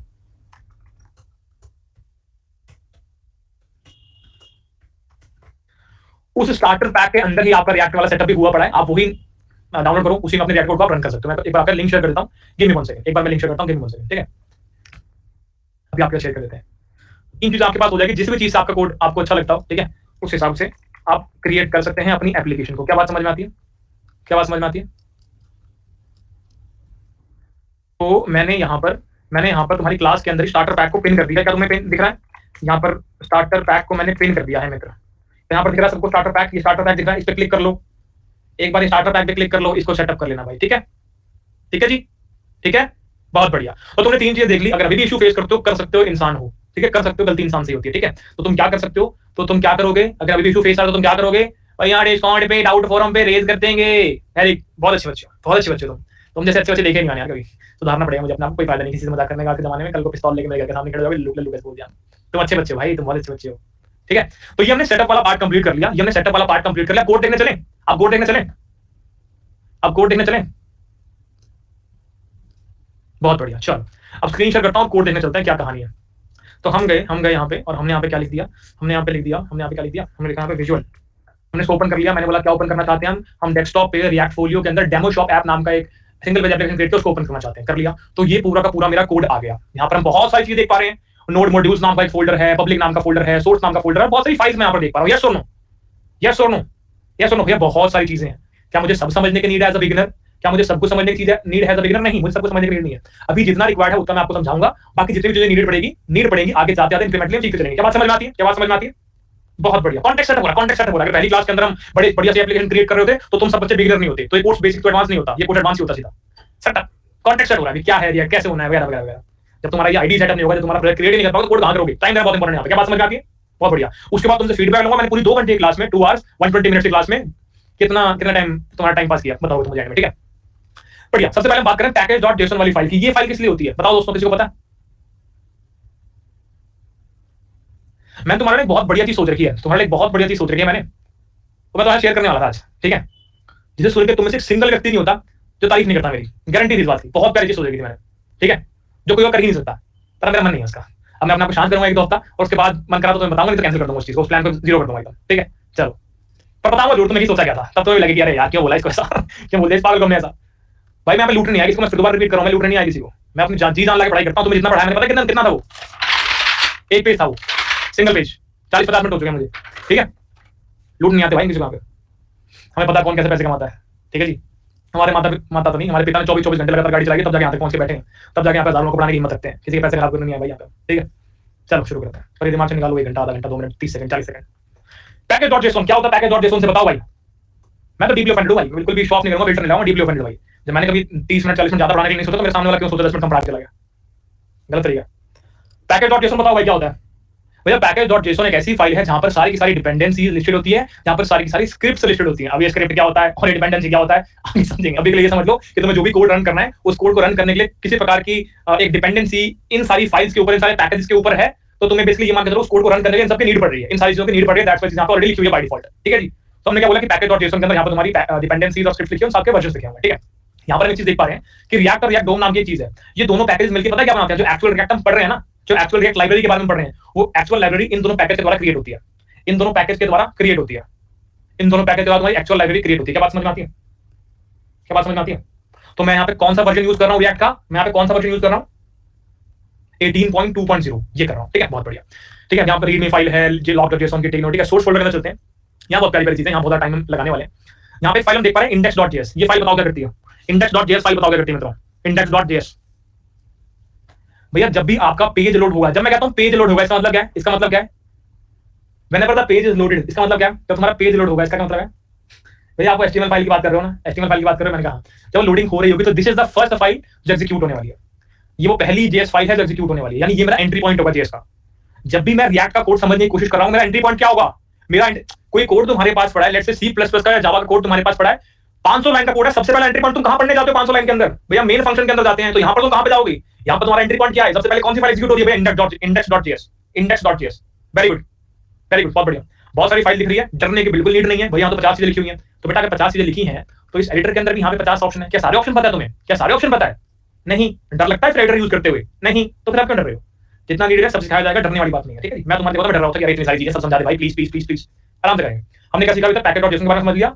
यहाँ पे 3 फाइल हमारे मतलब की है, app.js, index.js, index.css, और बाकी भी पढ़ लेंगे app.js, ठीक है? तो index.js जो है वो क्या है? index.js मेरा एंट्री पॉइंट है, ये पहली JS की फाइल है जो एग्जीक्यूट होगी। क्या बात समझ में आती है? ठीक है, ठीक है, ये बात समझ में आती है। इसको आसान करता हूं, ठीक है? इसको थोड़ा सा आसान करता हूं, थोड़ा कोड मुझे छोटा करना है, मेरे को पसंद नहीं है सब। तो मैंने यहाँ पे इसको हटा दिया, मैंने इसको हटा दिया, मैंने इसको, सॉरी गाइस, मैंने इसको हटा दिया, मैंने इसको भी हटा दिया, मैंने इसको नहीं हटाना था, सॉरी गाइस, मैंने इसको हटा दिया, मैंने यहाँ लगा दिया, बहुत बढ़िया, वेरी गुड, ठीक है? ये होगी मेरी index.js वाली फाइल, ठीक है? अब जैसे तुम्हें यहाँ पे साफ देख के पता है कि हमने कोई चीज यहाँ पे इंपोर्ट करी है, या कुछ इंपोर्ट किया है, ये कोई फाइल इंपोर्ट करी है, ये कुछ कंपोनेंट इंपोर्ट किया है, तो मुझे समझ में आ रहा है कि मैं कोई भी कंपोनेंट या कोई भी फाइल को लिंक करना चाहता हूं या यूज करना चाहता हूं, तो किसी भी फाइल को लिंक करने के लिए या यूज करने के लिए मुझे क्या करना पड़ रहा है? यहाँ पे मुझे उसको इंपोर्ट करना पड़ रहा है, ठीक है? ये कुछ समझ में आ रहा है, कुछ आपने यूज किया यहाँ पे इस कोड के अंदर, और उसको यूज करने से पहले आपको उसको इंपोर्ट करना पड़ेगा, ठीक है? इतना रफ अंडरस्टैंडिंग समझ में आ रही है। अब हमने यहाँ पे क्या देखा, इस लाइन के अंदर क्या हो रहा है? ये लाइन तुम्हारी एक रूट नाम के एलिमेंट को फेच करके ला रही है। अब सवाल है रूट नाम का एलिमेंट कहां पे होगा? ये आईडी है, आईडी वाला एलिमेंट कहां होता है? खुद बताओ भैया। HTML के अंदर होगा, तो रूट नाम की आईडी वाला एलिमेंट ढूंढना है। HTML फाइल तो पड़ी नहीं है यहाँ पे, HTML फाइल कहां पड़ी होगी भैया? पब्लिक फोल्डर के अंदर index.html फाइल पड़ी हुई है, इस फाइल को देखो। फिर दोबारा बहुत सारा कोड दिख रहा है, बहुत सारी कमेंट दिख रही है, क्या डरने की नहीं है? मैंने कहा बिल्कुल मत डरो, इग्नोर करो सब कुछ। और तुमने यहाँ पे क्या देखा कि बॉडी के अंदर तुम्हारा यहाँ पे div टैग पड़ा है जिसकी आईडी क्या है? रूट है। कंफ्यूज होने की नीड नहीं है, अभी समझ लो, कैनवस के अंदर तुम्हें समझाऊंगा मैं क्या चल रहा है यहाँ पे, ठीक है? ठीक है, तो हमने क्या बोला यहाँ पे कि बॉडी के अंदर तुम्हारी एक रूट आईडी वाली div पड़ी हुई है, उस div को तुमने फेच कर लिया index.js के अंदर, इस div को निकाल के तुमने रिएक्ट डॉम का रूट बना दिया, ठीक है जी? तो तुम अभी मान के चलो तुमने एक नया रूट एलिमेंट क्रिएट किया है, और नया रूट एलिमेंट किसका है? ये तुम्हारे रिएक्ट का रूट एलिमेंट है। और उस रिएक्ट के रूट एलिमेंट के अंदर तुमने क्या रेंडर कर दिया? तुमने जो ऐप वाला कंपोनेंट, रिएक्ट के अंदर सबसे पहला कंपोनेंट जो होता है उसको बोलते हैं ऐप कंपोनेंट, तुमने उस रूट के अंदर ऐप वाला कंपोनेंट रेंडर कर दिया, ठीक है? ठीक है, ठीक है, थोड़ा बहुत समझ में आ रहा है, उतना चीजें नहीं, ध्यान से देखते हैं। हमने रिएक्ट के डोम के अंदर हमारी पूरी एप्लीकेशन रिएक्ट की है, तो हमने क्या बोला? रिएक्ट का रूट हमने क्या बना दिया? जो HTML फाइल के अंदर ये वाला div है, बहुत बढ़िया, रूट एलिमेंट क्रिएट हो गया। फिर उस रूट एलिमेंट के अंदर कुछ रेंडर करना पड़ेगा UI पर दिखाने के लिए, तो हमने उसमें रेंडर कर लिया ऐप वाला कंपोनेंट। अब सवाल है कि ऐप वाला कंपोनेंट कहां पर पड़ा है? ये ऐप वाला कंपोनेंट, ये app.js वाली फाइल है। मैंने तुम्हें क्या कहा था कि ऐप, ये जो कंपोनेंट क्या है भैया? मैंने फंक्शन कहा था, आपने फंक्शन कहा था। क्या तुम्हें यहाँ पर फंक्शन दिख रहा है? क्या तुम्हें फंक्शन दिख रहा है? क्या जिसको मैं ऐप कंपोनेंट बोल रहा हूँ वो खुद में एक फंक्शन नहीं है? अरे हाँ, बेवकूफ बनाया, झूठा आदमी। इसको हमने यहाँ से हटा दिया, सिंपल कर देते हैं इसको, ठीक है? मैंने यहाँ पर लिख दिया हेलो जी। अब समझ में अच्छे से आएगा, तुम्हें डर कम लगेगा। हमने क्या बोला? यहां से देखते हैं, index.js में गया, ये रूट नाम का एलिमेंट निकाल के लाया, उसको रिएक्ट का रूट बनाया, और उसमें उसने रेंडर कर दिया ऐप वाले कंपोनेंट को। ऐप वाला कंपोनेंट क्या है? ऐप वाला कंपोनेंट क्या है? एक div के अंदर हेलो जी लिखा हुआ है, एक div के अंदर हेलो जी लिखा हुआ है, ये ऐप वाला कंपोनेंट है। इसकी CSS फाइल्स, इस ऐप वाले की CSS फाइल कहां पड़ी है? app.css के अंदर। यहाँ पर आप ये बाय डिफॉल्ट यहाँ पे CSS की कुछ कॉन्फ़िगरेशन ऐड हुई पड़ी है। उसी प्रकार index.js की CSS फाइल कहां है? index.js की ये CSS फाइल यहाँ पर पड़ी है, कुछ कॉन्फ़िग यहाँ पर ऐड हुई पड़ी है, ठीक है? अब तुम्हें कैनवस में समझाऊंगा, पर समझाने से पहले देखो क्या हो रहा है। रूट वाला एलिमेंट फेच किया index.html से, या अगर रूट वाला एलिमेंट, इसको फेच करने के बाद मैंने इसको बना दिया रिएक्ट का रूट, बहुत बढ़िया। रिएक्ट का रूट बनाने के बाद मैंने उसमें कुछ रेंडर कर दिया जिसका नाम है ऐप कंपोनेंट। ऐप कंपोनेंट क्या है? ऐप कंपोनेंट कुछ भी नहीं है, ये वाला कोड है, एक div के अंदर आपने हेलो जी लिखा हुआ है। अगर मैं इसको अभी रन कर दूं, इसको मैं यहाँ से बंद करता हूँ, अगर मैं इसको रन कर दूं, रन कैसे करते हैं अभी सिखाया मैं तुम्हें, बताओ मित्रों रन कैसे करते हैं भैया? आपने बोला npm स्टार्ट करके, तो अगर मैं यहाँ पर जाऊं और लिख दूं npm स्टार्ट, तो क्या होगा? तो मेरे ब्राउजर पे हेलो जी आया कि नहीं आया? तो क्या मैंने अपना पहला रिएक्ट ऐप क्रिएट कर लिया? क्या मैं कह सकता हूं मैंने अपना पहला रिएक्ट ऐप क्रिएट कर लिया? अब क्रिएट कर लिया, ठीक है? अब बहुत सारी कंफ्यूजन है भैया, बहुत सारी फाइलें समझ में नहीं आया, दोबारा समझाऊंगा, समझाएंगे। पहले एक बार दोबारा दिखाता हूं हुआ क्या, दोबारा दिखाता हूं। कौन-कौन फाइल सीखी? पैकेज.json, जहां पे डिपेंडेंसीज पड़ी है, स्क्रिप्ट पड़ी है, वर्जन्स पड़े हैं। index.json की पहली JS फाइल जो एग्जीक्यूट होने वाली है, जिसके अंदर तुम रिएक्ट का रूट एलिमेंट फाइंड आउट करते हो, उसको रेंडर कर देते हो। वहां पे तुमने कुछ एक कंपोनेंट को रेंडर करवा रखा है, उस कंपोनेंट का नाम है ऐप। तुमसे पूछे पहला कंपोनेंट कौन सा होता है रिएक्ट का, तुम क्या बोलोगे? App component. ऐप कंपोनेंट के अंदर गए, वहां पे क्या दिख रहा है? हमने यहाँ पे ये HTML का कोड लिखा हुआ है, ये एक्जैक्टली HTML नहीं होता, मैं तुम्हें HTML समझने के लिए बोल रहा हूँ, किसी और के सामने इसको HTML मत बोलना, ठीक है? किसी और के सामने इसको HTML मत बोलना, मैं तुम्हें समझने के लिए HTML कह रहा हूँ, ठीक है? बहुत बढ़िया, ये CSS फाइल है इन दोनों JS फाइल्स के लिए, ठीक है? और ये तुम्हारी index.html है। उसके बाद ये तुम्हारा नोड मॉड्यूल से जो भी थर्ड पार्टी पैकेज मुझे चाहिए, वो सारे पैकेज यहाँ पर पड़े हुए हैं। मुझे सिर्फ इतना ही जानने की नीड है, मुझे सिर्फ इतना ही जानने की नीड है, बाकी सारी चीजें मुझे भी जानने की नीड नहीं है, और सारी फाइल्स क्या करती हैं और सारे फोल्डर्स क्या करते हैं। क्या बात समझ में आती है? How to end this? Control C का यूज करके आप इसको एंड कर सकते हैं, कंट्रोल सी का यूज करके आप इसको एंड कर सकते हैं। रेंडर क्या है? रेंडर एक फंक्शन है वहां पे रूट के रिएक्ट के अंदर, ठीक है।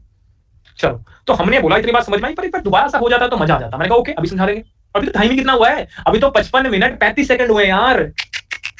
हमें तो 1 घंटा 4 मिनट 21 सेकंड और पढ़ना है। और बताओ मिली सेकंड में बता दूं? मिली सेकंड, चलो छोड़ो। तो हमने क्या बोला? हमने ये बोला कि यहां पर बहुत सारी फाइल्स हमें देखी।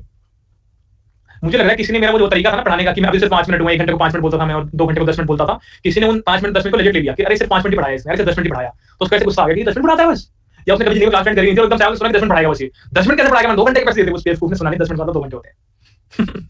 बता गया उसको। चलो, हमने बोला सबसे पहले फाइल हमने क्या देखी? package.json। अच्छा, जो भी तुम्हारा ये बीच में बात कर रहा हूं ना, मैं ये समय कवर कर दूंगा। लेट्स से कि हम 15-20 मिनट की बकवास करिए, तो ये 15-20 मिनट की बकवास में 2 घंटे 20 मिनट 3 सेकंड करवा दूंगा, ठीक है? तो मैं अच्छा लगेगा। तो हम पैकेज.json के अंदर गए, हमने बोला यहाँ पे क्या होता है? यहाँ पे तुम्हारी सारी डिपेंडेंसीज, यहाँ पे तुम्हारी सारी स्क्रिप्ट्स और सारे वर्जन तुम्हारे यहाँ पे रजिस्टर करेंगे जो भी तुम पैकेज यूज करने वाले हो। फिर हम देखा एक सोर्स फोल्डर था। जितनी भी तुम डेवलपमेंट करने वाले मेजॉरिटी टाइम तुम यहाँ पे स्पेंड करोगे, इस सोर्स फोल्डर के अंदर तुम स्पेंड करोगे। क्या बात समझ में आती है? क्या बात समझ में आती है? हाँ, इसके अंदर मेनली हमने देखिए 3 प्रकार की फाइलें हैं जहां पर मैं चेंजेस देख रहा हूं। जहां मुझे चेंजेस करने पड़ेंगे, app.js पढ़ने की नीड है मुझे, index.css पढ़ने की नीड है मुझे, index.js पढ़ने की नीड है मुझे। अगर मैं पब्लिक फोल्डर की बात करूं तो पब्लिक फोल्डर में कुछ जानने की नीड है, वो क्या है? वो index.html वाली फाइल की जानने की नीड है, क्योंकि यहाँ पर मेरा वो रूट वाला एलिमेंट पड़ा होगा। बहुत बढ़िया। क्या इसके अंदर मैं चेंजेस कर रहा हूँ? Not really. उसके बाद एक नोड मॉड्यूल्स नाम का फोल्डर था, वहां पे सारे पैकेजेस पड़े हुए हैं, एक्जेक्टली सारी इंप्लीमेंटेशन, मुझे उसको देखने की नीड नहीं है, ठीक है। जनरली तुम्हारे स्टार्टर पैक शेयर किए जाते हैं, उनके अंदर इन नोड मॉड्यूल्स को नहीं डाला जाता, तो आपको बोला जाता है कि npm इंस्टॉल वाली कमांड चलाओ ताकि ये वाली सारी नोड मॉड्यूल्स आप इंस्टॉल कर पाओ, ठीक है। ये बात समझ में आती है। अब आते हैं कहानी के ऊपर कि ये 4 चीजें आपस में कैसे रिलेटेड है। अब आते हैं कहानी में कि ये 4 चीजें आपस में कैसे रिलेटेड है, ठीक है। मैंने पहले सिंपल सी एलिमिनेट करते हैं फटाफट। क्या मुझे इतना सिंपल सा पता है कि index.css फाइल कुछ भी नहीं है, बस index.js फाइल के लिए css कॉन्फ़िगरेशन कंटेन करती होगी। सिंपल। index.css फाइल कुछ भी नहीं है, बस इस js फाइल के अंदर जो भी आपने चीजें ऐड की हुई हैं, जो भी क्लासेस वगैरह आईडीज वगैरह आपने बताई हैं, उसके लिए यहां पर css की कॉन्फ़िगरेशन पड़ेगी और कुछ भी नहीं है, खत्म। तो इसको एक्जेक्टली मुझे पढ़ने की नीड नहीं है, ऑलरेडी पता है। इसको मुझे एक्सप्लिसिटली आपको बताने की नीड नहीं है, आपको ऑलरेडी पता है, ठीक है। तो ये हमारे कैनवस वाले डिजाइन से हट गया कि हमें ये नहीं समझ लेंगे, ठीक है। मुझे ऑलरेडी पता है, ठीक है, हटा दो उसको। बचा क्या? app.js बचा, index.js बचा, index.html बचा, ठीक है, बढ़िया। अब ध्यान से देखो, index.js के अंदर ये मेरी फर्स्ट फाइल है जो कि एग्जीक्यूट होगी, ये मेरी पहली फाइल है जो कि एग्जीक्यूट होगी, ठीक है। यहाँ पर रिएक्ट क्या करता है? यहाँ पर रिएक्ट क्या करता है? अपना खुद का एक रूट बनाता है। रिएक्ट अपना खुद का रूट बनाता है। रिएक्ट अपना रूट बनाने के लिए HTML से ये वाला रूट एलिमेंट फेच करता है, इसको वो रिएक्ट का रूट बनाता है, इसको रिएक्ट का रूट बनाता है। तो रिएक्ट अपना रूट एलिमेंट फाइंड कर लिया। अब मुझे यूआई पर कुछ शो भी करना है, मुझे यूआई पर कुछ शो भी करना है, उस रूट एलिमेंट के अंदर मुझे कुछ शो करना है। जब मुझे कुछ भी डिस्प्ले करना होता है अपनी स्क्रीन पर, मैं उसको क्या बोलता हूं? रेंडर करना। तो मेरे पास रिएक्ट में एक फंक्शन है जिसका नाम है रेंडर। इसके ऊपर मैंने रेंडर कर दिया, इसके ऊपर मैंने रेंडर कर दिया क्या? मेरा ऐप वाला कंपोनेंट। अब सवाल है ऐप क्या चीज है? अब मैं उठ के इस जेएस फाइल के अंदर, ये है मेरा ऐप वाला कंपोनेंट। कहीं पर तुम देखोगे यहाँ पर एक्सटेंशन जेएस लिखा होगा, कहीं कहीं पर तुम देखोगे जैसे रेप्लिट के अंदर यहाँ पर एक्सटेंशन जेएसएक्स लिखा होगा। जेएसएक्स क्या होता है? जावास्क्रिप्ट एक्सएमएल, जावास्क्रिप्ट एक्सएमएल, ठीक है जी। इसका मतलब क्या होता है? एक स्पेशल सिंटैक्स होता है, एक स्पेशल सिंटैक्स होता है, समझेंगे इसके बारे में भी, ठीक है। बहुत बढ़िया। तो हमने यहाँ पे क्या देखा? index.html के अंदर एक रूट नाम का डिव बना हुआ था, रूट आईडी का डिव था। आपके index.js ने इस रूट नाम के डिव को रूट एलिमेंट में कन्वर्ट किया, इसने इस पे रेंडर कर दिया मेरा ऐप वाला कंपोनेंट। ऐप वाले कंपोनेंट के अंदर मैंने क्या कोड लिखा हुआ है? यहाँ पे मैंने अपना खुद का कोड लिखा हुआ है, जो भी मैं दिखाना चाहता हूं, उसको मैंने यहाँ पे ऐड कर दिया। लेट्स से इस ऐप वाले कोड को मैंने क्या बोला कि मैं अपने यूआई पर 5 कंपोनेंट दिखाना चाहता हूं, मैं अपने यूआई पर 5 कंपोनेंट दिखाना चाहता हूं। पहला ये header, side bar, main, side bar और फुटर।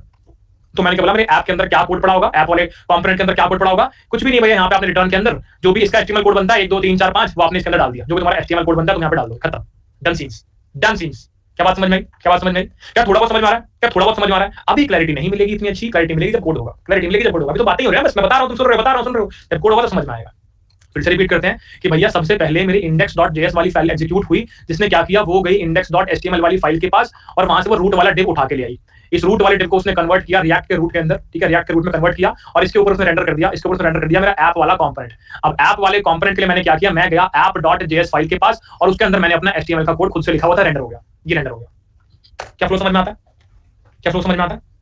क्या फ्लो समझ में आता है? बहुत बढ़िया। थोड़ा समझ आया, थोड़ा स्लो बहुत स्लो था। मैंने आपके लिए रिपीट किया था क्योंकि आपने थोड़ा स्लो लिखा था, ठीक है, ठीक है, ठीक है। अब यहाँ पे हो क्या रहा है? समझ, रिएक्ट काम कैसे कर रही है? ये रिएक्ट का रूट क्या होता है? ये रिएक्ट काम कैसे कर रही है? मैंने कहा ध्यान से देखो, यहाँ पे 2 तरीके का कोड है। एक कोड पता क्या है? यहाँ पे 2 तरीके का कोड चल रहा है। जो रिएक्ट में हम कोड लिख रहे हैं वो कोड है जो यूजर फ्रेंडली है, जो डेवलपर फ्रेंडली कोड है। और इसी का ध्यान रखो यार, जब मैं किसी से बात कर रहा होता हूँ, किसी को मैं बेवकूफ भी बोल रहा होता हूँ, किसी को मैं अच्छी बात कर रहा होता हूँ, तो मैं उसको उल्टा नहीं बोलना, तुम्हें उसको नहीं बोलना कि ये पागल है, ये लल्लू है, बेकार है। नहीं, तुम नहीं जानते सामने वाले की मेंटल स्टेट क्या है, राइट? तुम्हें नहीं पता उसका पूरा पूरा दिन कैसे गुजरा है। मैं तुम्हारे 2.5 महीने से बैठा हूं, पर तुम्हें नहीं पता कि मेरा कौन सा दिन अच्छा है, कौन सा दिन बेकार है। वो मैं मोल्ड करता हूं अपने हिसाब से कि तुम्हें आज मेरा दिन कैसा लगेगा। मुझे 4 साल हो गए कैमरे सामने बैठे हो, मुझे पता है कैमरे सामने क्या बनाना होता है, किससे क्या फर्क पड़ता है। तो तुम नहीं जानते, राइट? तो तुम मत बोला करो ऐसे किसी को उल्टा, ठीक है। तो हम बात कर रहे थे यहाँ पे रिएक्ट के रूट के बारे में। 2 प्रकार का कोड है यहाँ पे। पहला कोड है यूजर फ्रेंडली कोड, जो हमने लिखा है, जो हम कहां पे विजुअल स्टूडियो लिख रहे हैं। क्या यही सेम कोड जाके ब्राउजर समझ रहा है? ब्राउजर को नहीं आता है समझ में, ब्राउजर को नहीं आता समझ में। तो फिर किसको समझ में आ रहा है ये? फिर किसको समझ में आ रहा है ये? फिर किसको आ रहा है ये? फिर किसको आ रहा है ये? ये कोड कन्वर्ट हो रहा है जेएस इंजन को। बढ़िया, वेरी गुड। ये कोड कन्वर्ट हो रहा है, किसमें कन्वर्ट हो रहा है? ये किसमें किसमें कन्वर्ट हो रहा है? ये ब्राउजर फ्रेंडली फॉर्मेट में कन्वर्ट हो रहा है, जिसको ब्राउजर समझता है। ब्राउजर क्या समझता है? ब्राउजर कोई नॉर्मल एचटीएमएल सीएसएस जावास्क्रिप्ट हम पढ़ के आए अभी। ध्यान रखना, जो कोड हम लिखेंगे, ध्यान से बात सुनो, जो कोड हम अभी लिखेंगे और फिर जो यूआई तुम्हारा बनेगा, उस यूआई के अंदर इंस्पेक्ट एलिमेंट करके तुम देखोगे सारे के सारे डोम को कि वहां पर क्या लिखा हुआ है। जो कोड तुमने लिखा भी नहीं होगा ना, तुम्हारे ब्राउजर में वो कोड दिख रहा होगा तुम्हें। क्या बात समझ में आई?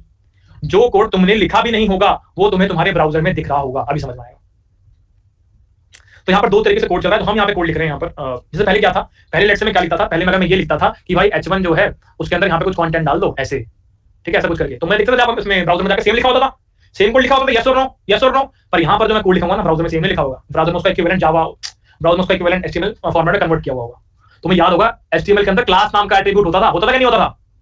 पर मैंने यहाँ पे क्लास यूज किया है। देखो ध्यान से, तुमने किसी ने पूछा नहीं उससे, यहाँ पे मैंने क्लास यूज नहीं किया। यहाँ पे मैंने क्या यूज किया है? मैंने यहाँ पे कोड के अंदर क्लास नेम यूज किया हुआ है। ये देखो क्लास नेम दिख रहा है, क्लास नेम तुमने यूज ही नहीं किया कभी।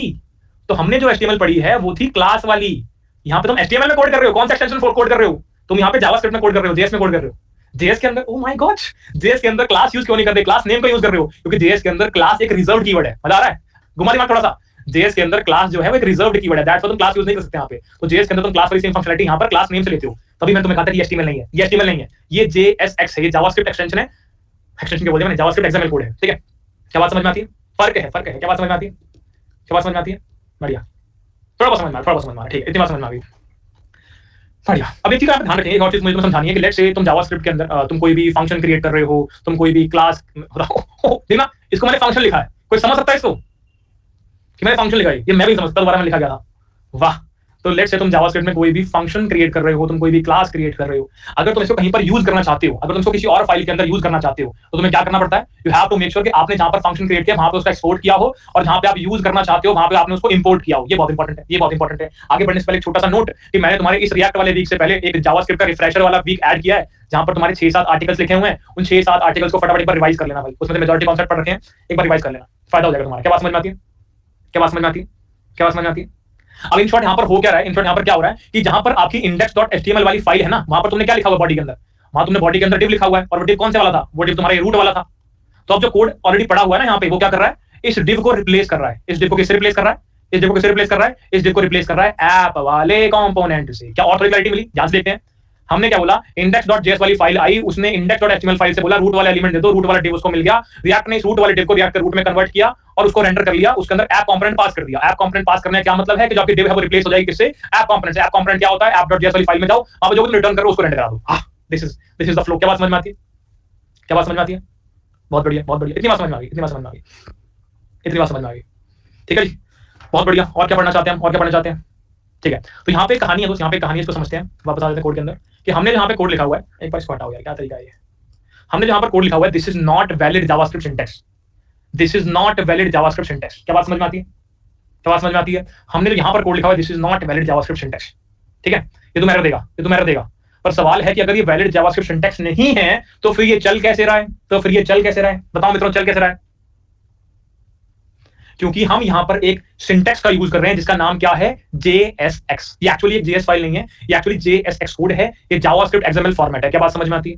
ये तुम्हारा नॉर्मल जो जस्ट JS हम पढ़ते हुए वो चीज नहीं है, ठीक है। ये थोड़ी सी अलग चीज है, थोड़ी सी अलग चीज। इसको ध्यान से हम लेमन टर्म्स में समझना चाहते हैं, जो कि बहुत अच्छा लगता है समझना, तो हम कह सकते हैं यहां पर जावास्क्रिप्ट के अंदर HTML का यूज कर रहे हैं। This is basically HTML code inside JavaScript, और कुछ भी नहीं है। This is basically HTML code inside JavaScript. कह सकता हूं मैं इसको? क्या मैं कहूं this is basically HTML code inside JavaScript? Yes और नो? यस और नो?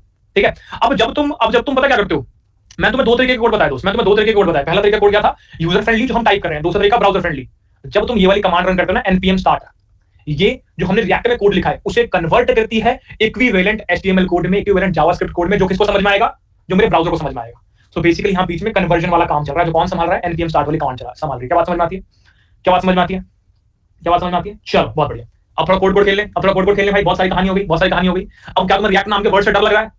ये जो पूरा 1 घंटा 6 मिनट 21 सेकंड है, क्या तुम्हें रिएक्ट नाम के वर्ड से डर लग रहा है? नहीं लग रहा भैया। जावास्क्रिप्ट लाइब्रेरी से डर लग रहा है? नहीं लग रहा। कंपोनेंट से डर लग रहा है? नहीं लग रहा। प्रोजेक्ट के स्ट्रक्चर से लग रहा है? थोड़ा कंफ्यूजिंग लग रहा है, पर ठीक है, वेट टाइम समझ में आ जाएगा, वेट टाइम समझ में आ जाएगा, ठीक है। अब जो हमने प्रोजेक्ट बनाया, अब तक क्या बनाया? ये बनाया। थोड़ा अच्छा कर लें इसको, थोड़ा सा अच्छा कर लें इसको मित्रों। चलो आ जाओ, थोड़ा सा अच्छा कर लेते हैं। हम यहाँ पे गए, मैंने बोला कि यार मुझको यहाँ पे हेलो जी तो रखना है, पर मैं यहाँ पे हेलो जी को बैकग्राउंड कलर चेंज करता हूँ पहले मैं इसका। तो मैं गया app.css के अंदर, मैंने बोला भाई साहब, अच्छा एक बच्चे का डाउट था एक बच्चे का डाउट था कि जो हेलो जी है ये सेंटर में कैसे आ रहा है। मैंने बताया इसको क्योंकि नॉर्मल बात है यार, सेंटर में आना, लेफ्ट में आना, राइट में आना, मोटा होना, पतला होना किस पे डिपेंड करता है? स्टाइलिंग पे डिपेंड करता है। स्टाइलिंग क्या होती है? सीएसएस फाइल के अंदर होती है, बेसिक चीजें। यहाँ पे साफ साफ क्या लिखा हुआ है कि टेक्स्ट अलाइन सेंटर, ठीक है जी। ये बाय डिफॉल्ट कोड है, मैंने नहीं लिखा ये। और हमने यहाँ पे क्या लिखा, फॉन्ट साइज को बढ़ा रहे हैं, फॉन्ट साइज 60 पिक्सल लिख दिया मैंने। इससे क्या हुआ, मेरा कोड बड़ा हुआ, यस और नो? मेरा टेक्स्ट बड़ा हुआ कि नहीं हुआ? बिल्कुल हो गया। नॉर्मल जैसे सीएसएस चलती है वही सेम चीज है भाई, कुछ नया नहीं लिख दिया मैंने यहाँ पे, कुछ नया नहीं लिख दिया मैंने। नॉर्मली जैसे चलता है तुम्हारा कोड वैसे चल रहा है। ओह, ये तो सिर्फ इसके पीछे पीछे आ रहा है। मैं तो पूरे पेज पे चाहता हूँ, पूरे पेज पर मैं ग्रे बैकग्राउंड चाहता हूँ, तो क्या करना पड़ेगा सीएसएस वालों? हल्के बच्चे हो यार तुम। फिट को कर दिया हमने 100 VW और हमने यहाँ पे हाइट को कर दिया 100 VH। आया कि नहीं आया? आया कि नहीं आया? हाँ ठीक है भाई, ये तो क्या बढ़ा रहे हो तो पता है पहले इसमें। हाँ ठीक है, मैं तुम्हें दिखा रहा हूँ कि कितना सिंपल सिंपल है जो हम पहले चेंजेस करते आ रहे थे सीएसएस के अंदर, सेम उसी प्रकार से यहाँ पर भी चेंजेस करें, कुछ नया नहीं है। क्या सीएसएस में तुमने यहाँ पर नया सीखा? नहीं भैया, जैसे पहले तो वैसे ही कर रहे हैं। क्या यहाँ पर भी टेलमेंट अप्लाई कर सकते हैं? मैंने कहा वेरी गुड क्वेश्चन, बिल्कुल सही, यहाँ पे अप्लाई कर सकते हैं। जो मैं तुम्हें टेलमेंट वाला स्टार्टर पैक दिया है ना, जो मैं यहाँ पे नॉर्मल सीएसएस तुम टेलमेंट के हिसाब से लिख लो वहाँ पे, ठीक है? चलो बढ़िया, तो हम जो भी प्रोजेक्ट बनाएंगे जैसा जो प्रोजेक्ट उसमें टेलमेंट यूज करेंगे, ठीक है? तो यहाँ पे आ गए, बढ़िया। अब हम क्या चाहते हैं मित्रों, अब हम क्या क्रिएट करना चाहते हैं एक बार देख लेते हैं, फिर आपको शुरू करवाते हैं फटाफट, ठीक है? अच्छा, एक चीज का हमेशा ध्यान रखना है यहाँ पे, एक चीज का हमेशा ध्यान रखना है, जो भी कंपोनेंट हम क्रिएट करेंगे उस कंपोनेंट का एक न्यू फाइल बनाएंगे। लेट्स से कि मैं app.js के अंदर कुछ और फंक्शनैलिटीज ऐड करना चाहता हूं, तो मैं यहाँ पर नॉर्मली कोड लिख सकता हूं, यहीं पर मैं सारा का सारा HTML कोड लिख सकता हूं। पर मेरा इंटेंट क्या था? मेरा इंटेंट तो ये था कि मॉड्यूलर कोड बनाऊं। तो मैं चीजों को कंपोनेंट में डिवाइड करूंगा, भाई ये कंपोनेंट, ये कंपोनेंट, ये कंपोनेंट है, और बाद में उन कंपोनेंट को डिफरेंट डिफरेंट फाइल्स बनाऊंगा और यहाँ पर यूज करूंगा as a custom HTML element. क्या बात समझ में आती है? क्या बात समझ में आती है? So let's create our first component. App वाला कंपोनेंट बाय डिफॉल्ट में क्या बना हुआ, अपना खुद का कंपोनेंट क्रिएट करेंगे। क्या बात समझ में आती है? क्या बात समझ में आती है? चलो बहुत बढ़िया। तो हम अपना पहला कंपोनेंट क्रिएट करने निकले हैं, तो उसके लिए मुझे अच्छा कंपोनेंट क्या है, कंपोनेंट क्या होता है पहले बता दो फटाफट यार। कंपोनेंट एक समझे ना एक जावास्क्रिप्ट की फाइल क्रिएट करो, आप हमसे लिख दो बन गया कंपोनेंट। मैंने कहा ठीक है। तो हम यहाँ पे गए सोर्स फोल्डर के अंदर। अब क्योंकि मैं एक अच्छा डेवलपर हूं, तो हम अच्छा डेवलपर तो चीजों को थोड़ा मॉड्यूलर रखेंगे, चीजों को थोड़ा क्लीन करेंगे। तो हमने पहले कंपोनेंट नाम का फोल्डर क्रिएट कर लिया, ठीक है? आज बहुत खुश लग रहा हूं, नहीं खुश लगा, बहुत गुस्से में हो, ज्यादा दिखा रहा हूं। फर्क है, मैं उल्टा चल रहा हूं जनरली। तो हमने बोला सोर्स, और यहाँ पे एक नया फोल्डर हमने क्रिएट कर लिया। हमने इस फोल्डर का नाम दे दिया कंपोनेंट्स, और कंपोनेंट मैंने एक कंपोनेंट क्रिएट कर लिया जिसका नाम मैंने दिया जी item.js, ठीक है? अब एक कंपोनेंट क्रिएट किया है, तो इसका मतलब यहाँ पर आप एक CSS वाली फाइल भी क्रिएट करो .css, तो तुमने यहाँ पर एक फाइल भी क्रिएट कर दिया। एक चीज का ध्यान रखना यहाँ पे, इसकी नेमिंग कैसे होती है। जो भी कंपोनेंट तुम क्रिएट करोगे उसकी नेमिंग हमेशा ऐसा करना कि जो भी तुम्हारे वर्ड्स हैं, हर वर्ड का पहला लेटर कैपिटल होना चाहिए, ठीक है? हर वर्ड का पहला लेटर कैपिटल होना चाहिए। मेरा नाम है लव बब्बर, लेट्स से तुमने लव बब्बर नाम का कंपोनेंट बनाया, तो लव का L कैपिटल हो, बी का बब्बर कैपिटल हो। क्या बात समझ में आती है? लेट्स से तुमने कंपोनेंट बनाया दिस इज बॉय, तो दिस का T कैपिटल रखना, इस का I कैपिटल रखना, बॉय का B कैपिटल रखना, राइट? लेट्स से तुमने एक कंपोनेंट बनाया एक्सपेंस आइटम, एक्सपेंस आइटम का E कैपिटल रखना, आइटम का I कैपिटल रखना, ठीक है? इस प्रकार मैं केस का नाम बोल रहा हूं, नाम क्या था इसका एक बार देख लेना, पर तो मेरी बातें समझ में आ गई, राइट? अब मैंने क्या किया, मैंने अपना खुद का एक कंपोनेंट बनाना है। मुझे बताओ भाई कंपोनेंट के अंदर क्या लिखना पड़ता है, बताओ भैया। ये तो आसान है, हमने क्या किया, फंक्शन लिख दिया और यहाँ पर बता दी कि आइटम नाम का कंपोनेंट है। लो जी, कंपोनेंट बनके तैयार। जब भी मैं कंपोनेंट बना रहा हूँ, I have to make sure कि मैं उसको एक्सपोर्ट भी कर रहा हूँ। एक्सपोर्ट करने का तरीका क्या होता है, एक्सपोर्ट डिफॉल्ट और जो भी आपका वहां पर कंपोनेंट का नाम है, तो ये एक्सपोर्ट करने का सिंटैक्स आपके पास, इस सिंटैक्स आप कंपोनेंट को एक्सपोर्ट कर सकते हैं। बहुत बढ़िया। अब मैं इसके अंदर क्या करना चाहता हूँ, मैं चाहता हूँ जो मेरी आइटम है ना, अब मुझे कुछ फटाफट ना वो जो होते हैं कपड़े धोने वाले, उनके नाम बता दो। कपड़े धोने वाले के नाम बता दो भाई। Nirma, very good. तो हमने क्या बोला कि मैंने यहाँ पे रिटर्न कर दिया, क्या रिटर्न कर दिया, मैंने यहाँ पे रिटर्न कर दिया एक पैराग्राफ टैग जिसके अंदर मैंने क्या लिखा हुआ, निर्मा लिखा हुआ है, ठीक है जी? तो मैंने अपना एक ऐसा कंपोनेंट बना दिया, अपना खुद का एक आइटम नाम का कंपोनेंट बना दिया जो कि एक निर्मा का पैराग्राफ टैग रिटर्न करता है, ठीक है जी? ये वाली बात समझ में आ गई। ये तो मैंने क्रिएट कर लिया कंपोनेंट, तो यूज कैसे करेंगे इसको, यूज कैसे करेंगे मित्रों, इसको यूज कैसे करेंगे? मैं इंपोर्ट कराना पड़ेगा। सो लेट्स से मैं इस आइटम कंपोनेंट को इस app.js कंपोनेंट के अंदर यूज करना चाहता हूं, तो मैंने क्या लिखा इसके अंदर, मैंने लिखा इंपोर्ट डॉट, अरे क्या हो गया, डॉट स्लैश कंपोनेंट्स, और ये आइटम, बढ़िया, मैं इसको इंपोर्ट कर लिया। अब मैंने तुम्हें क्या कहा था भाई, ये तुम्हारा खुद का कस्टम HTML एलिमेंट है, तो इसको इंपोर्ट यूज कैसे करेंगे, जैसे HTML एलिमेंट लगाते हैं। तो मैंने यहाँ पे लिख दिया कि इस div से पहले, जो div मैंने यहाँ पे लिखी है, इस div से पहले हमने ऊपर क्या डाल दिया, हमने यहाँ पर डाल दिया हमारा खुद का HTML एलिमेंट जिसका नाम क्या है, इसका नाम आइटम है। लो जी खत्म। पर भैया यहाँ पर तो एरर आ रहा है, यहाँ पर तो एरर आ रहा है। क्यों यहाँ पर एरर क्यों आ रहा है मित्रों?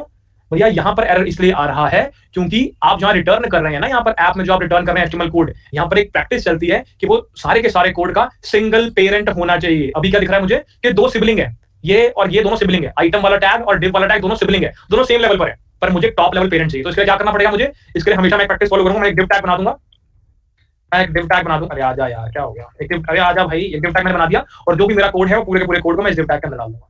तो मेरा कोड चलना चाहिए, अब मेरा कोड चलना चाहिए। ट्राई करते हैं, चला कि नहीं चला? नहीं चला। क्यों नहीं चला दोस्त, क्यों नहीं चला, क्यों नहीं चला भाई? ये चला क्यों नहीं है मित्रों, ये चला क्यों नहीं है?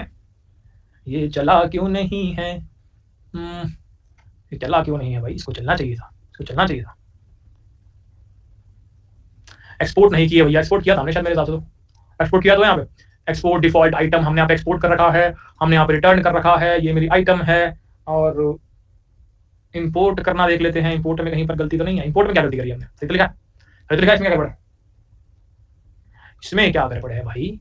इसमें क्या गड़बड़ है? अरे यार सही से लिखा नहीं, यहाँ पे आइटम भी लिखना पड़ेगा। सॉरी गाइस, हमें इस इंपोर्ट स्टेटमेंट के अंदर यहाँ पे आइटम भी लिखना पड़ेगा। अब ठीक है, अब ठीक है। तो हमारे यूआई के अंदर दो चीज आएंगी, पहले आइटम, और आइटम के अंदर क्या आएगा? आइटम के अंदर निर्मा निर्मा लिखा हुआ आएगा, और उसके बाद डिव आएगा, डिव के अंदर एलओजी लिखा हुआ आएगा। ठीक है जी, बहुत बढ़िया। तो क्या निर्मा और एलओजी लिखा हुआ आ रहा है? ईश्वर नो।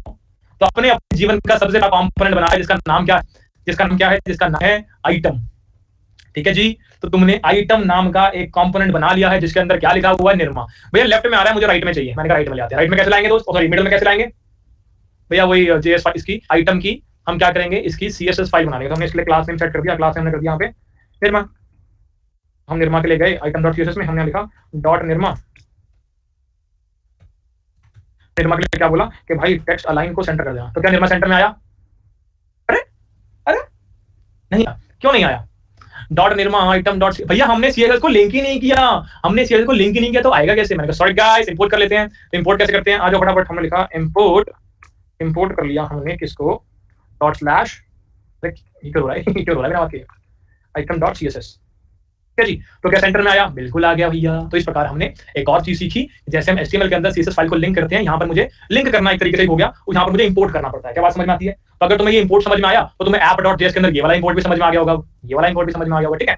तो इस प्रकार तुम्हें यहाँ पर, इस प्रकार तुम्हें यहाँ पर ये लाइन का मतलब भी समझ आ गया और इस लाइन का मतलब भी समझ आ गया। और तुम्हें अब क्या तुम्हें पूरा कोड समझ में आ रहा है? ऐप वाला अब पूरा आ रहा है भैया, अब पूरा आ रहा है। ये लाइन है सीएसएस लिंक करने के लिए, ये लाइन है आइटम को यूज करने के लिए, ये आपने फंक्शन क्रिएट कर दिया और ये फंक्शन यहाँ पर एचटीएमएल कोड को रिटर्न कर रहा है। इस एचटीएमएल कोड के अंदर यहाँ पर एक कंपोनेंट बना रखा है आइटम नाम का, जो कि आइटम डॉट जेएस फाइल के अंदर पड़ा हुआ है, और यहाँ पर हमने डिव बना रखी है जो कि हेलो जी प्रिंट कर रही है। और हमने क्या किया? इस ऐप को एक्सपोर्ट कर दिया ताकि कहीं पर यूज करना चाहो तो मैं इसको यूज भी कर पाऊं। हमने यूज कहां किया? इंडेक्स डॉट जेएस के अंदर। ये यहाँ पे इंपोर्ट करा लिया और इसको यूज कर लिया। क्या चीजें थोड़ी सी क्लियर हो रही है? क्या चीजें थोड़ी सी क्लियर हो रही है? क्या आपको लग रहा है कि हाँ हाँ हाँ फ्लो बन रहा है, फ्लो बन रहा है, फ्लो बन रहा है? यस सुनो, फ्लो बन रहा है, फ्लो बन रहा है, अब फ्लो बन रहा है, अब फ्लो बन रहा है भाई। कि मुझे अगर कोई कंपोनेंट क्रिएट करना है, ध्यान से मेरी बात लिखते रहो साथ साथ। अगर धीरे बोलो तेज बोलो, धीरे बोलो तेज बोलो भैया, बहुत कंफ्यूजन है। अब बनेगा, ध्यान से मेरी बात को।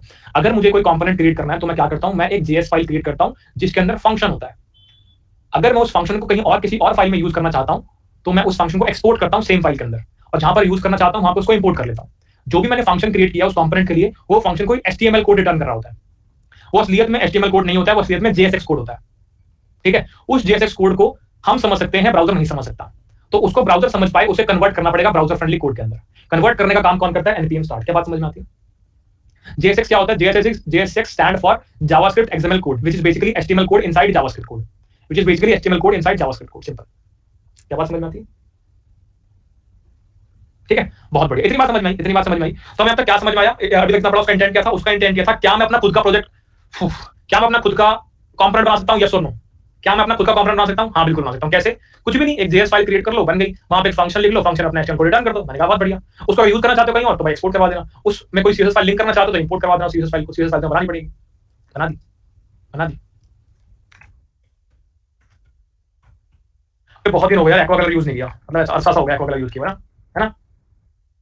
अब अच्छा लगा। इससे गंदा तो लग ही नहीं सकता था, जितना गंदा मैंने लगाया है। चलो ये समझ लिया, हमने समझ लिया। अब क्योंकि तुम बहुत समझदार बच्चे हो, ठीक है, और तुम्हारा टाइम कितना हुआ? 1 घंटा 23 मिनट 34 सेकंड। बहुत बढ़िया। क्योंकि तुम बहुत समझदार बच्चे हो तो हमने अब क्या सीखेंगे? हम एक और कंपोनेंट बना के दिखाएंगे, हम एक और कंपोनेंट बना के दिखाएंगे। ठीक है। अब मैंने क्या बोला? कंपोनेंट बनाया है, इसका नाम है आइटम प्राइस। अब ये फालतू फालतू के कंपोनेंट बना रहा हूँ, ठीक है। ये मैं करता हूँ मैन्युफैक्चर डेट नाम का कंपोनेंट बनाता हूँ, ठीक है। आइटम डेट करके कंपोनेंट बनाता हूँ, देखते हैं कैसे बनेगा। तो बताओ सबसे पहले क्या करना पड़ेगा? सबसे पहले क्या करूँ?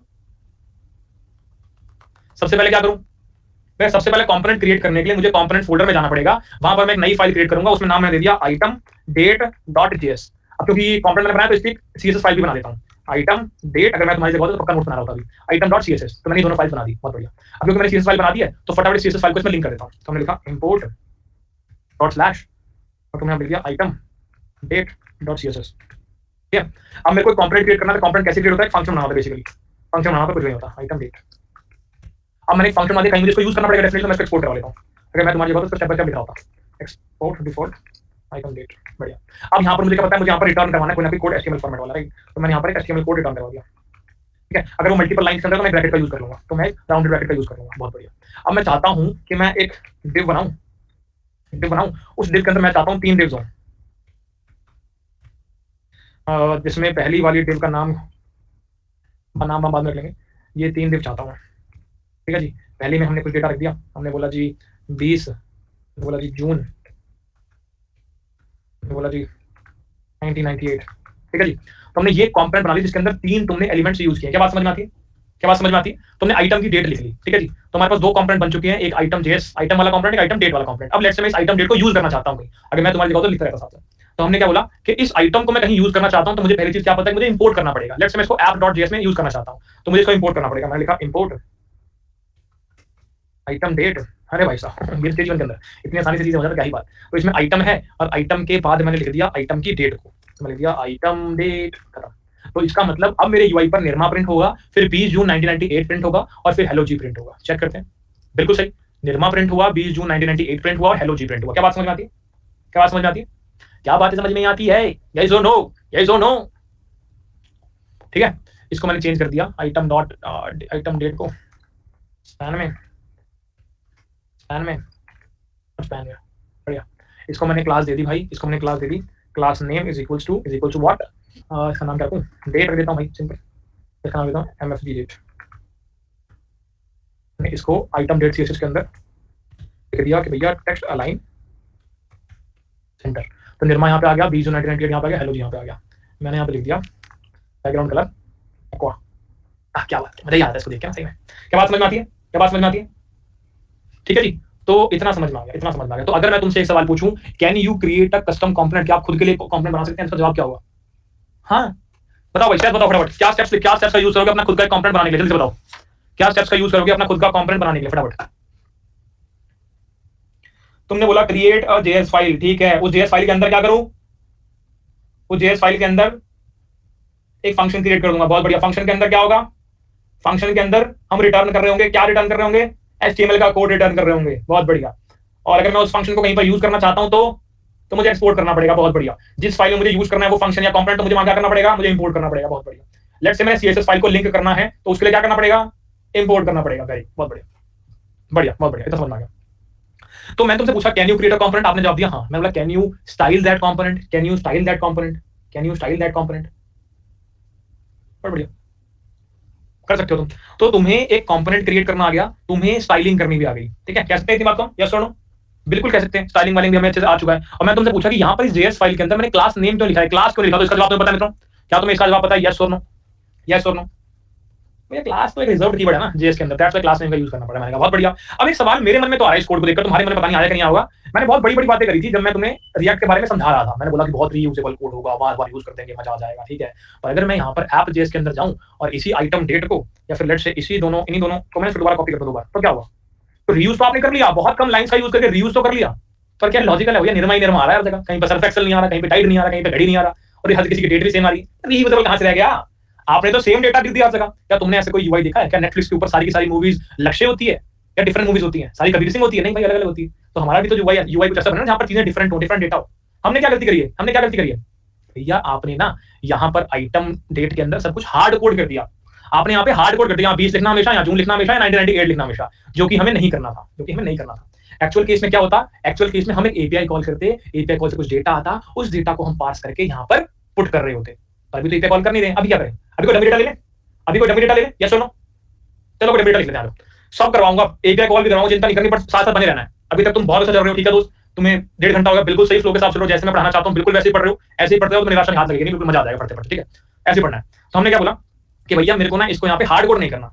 अब मैं जो चीज करूँ तो बहुत बेवकूफी लगेगी, बहुत बेवकूफी पर करनी पड़ेगी। तो हमने बोला मैं डेटा को मॉक कर देता हूँ, मैं डेटा को मॉक कर देता हूँ। तो मैंने यहाँ पे क्या लिखा? मैंने यहाँ पे लिखा कॉन्स्ट में क्या लिखूं? डे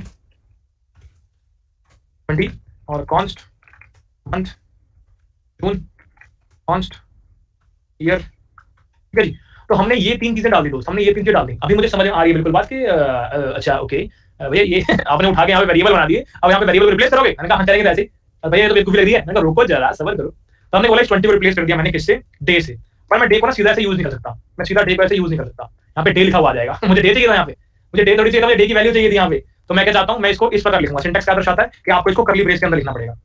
क्या 20 आ गया? हाँ 20 आ गया। सेम इसी प्रकार मैंने इसको भी मंथ को भी ऐसे लिख दिया, मंथ को भी ऐसे लिख दिया। सेम इसी प्रकार मैंने ईयर को भी ऐसे लिख दिया।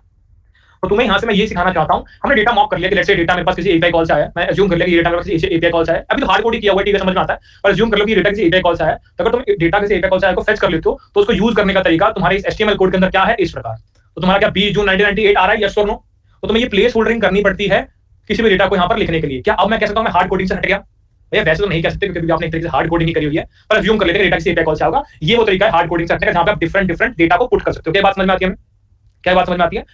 समझ में आती है। अब ये समझ में आ गया, अब ये समझ में आ गया। आगे और भी कॉन्सेप्ट हमें यूज करने हैं, उनके बारे में बात करते हैं। एक बार कोड को देख लो, अच्छे से समझने की कोशिश कर लो, समझ में आ रहा है कि नहीं आ रहा, उसके बाद हम आगे बढ़ेंगे, ठीक है। हमें कभी डायनेमिकली अपडेट करना होगा डेटा को, तो इस प्रकार से अपडेट कर लेंगे इस कर्ली ब्रैकेट का यूज करके, कर्ली ब्रैकेट का यूज करके। पर भैया बात तो वही है, आपने डायनेमिकली डेट चेंज तो कर दी, पर बात तो वही है, अभी भी क्या सारा डेटा अलग अलग है? क्या अभी डेटा सेम ही है?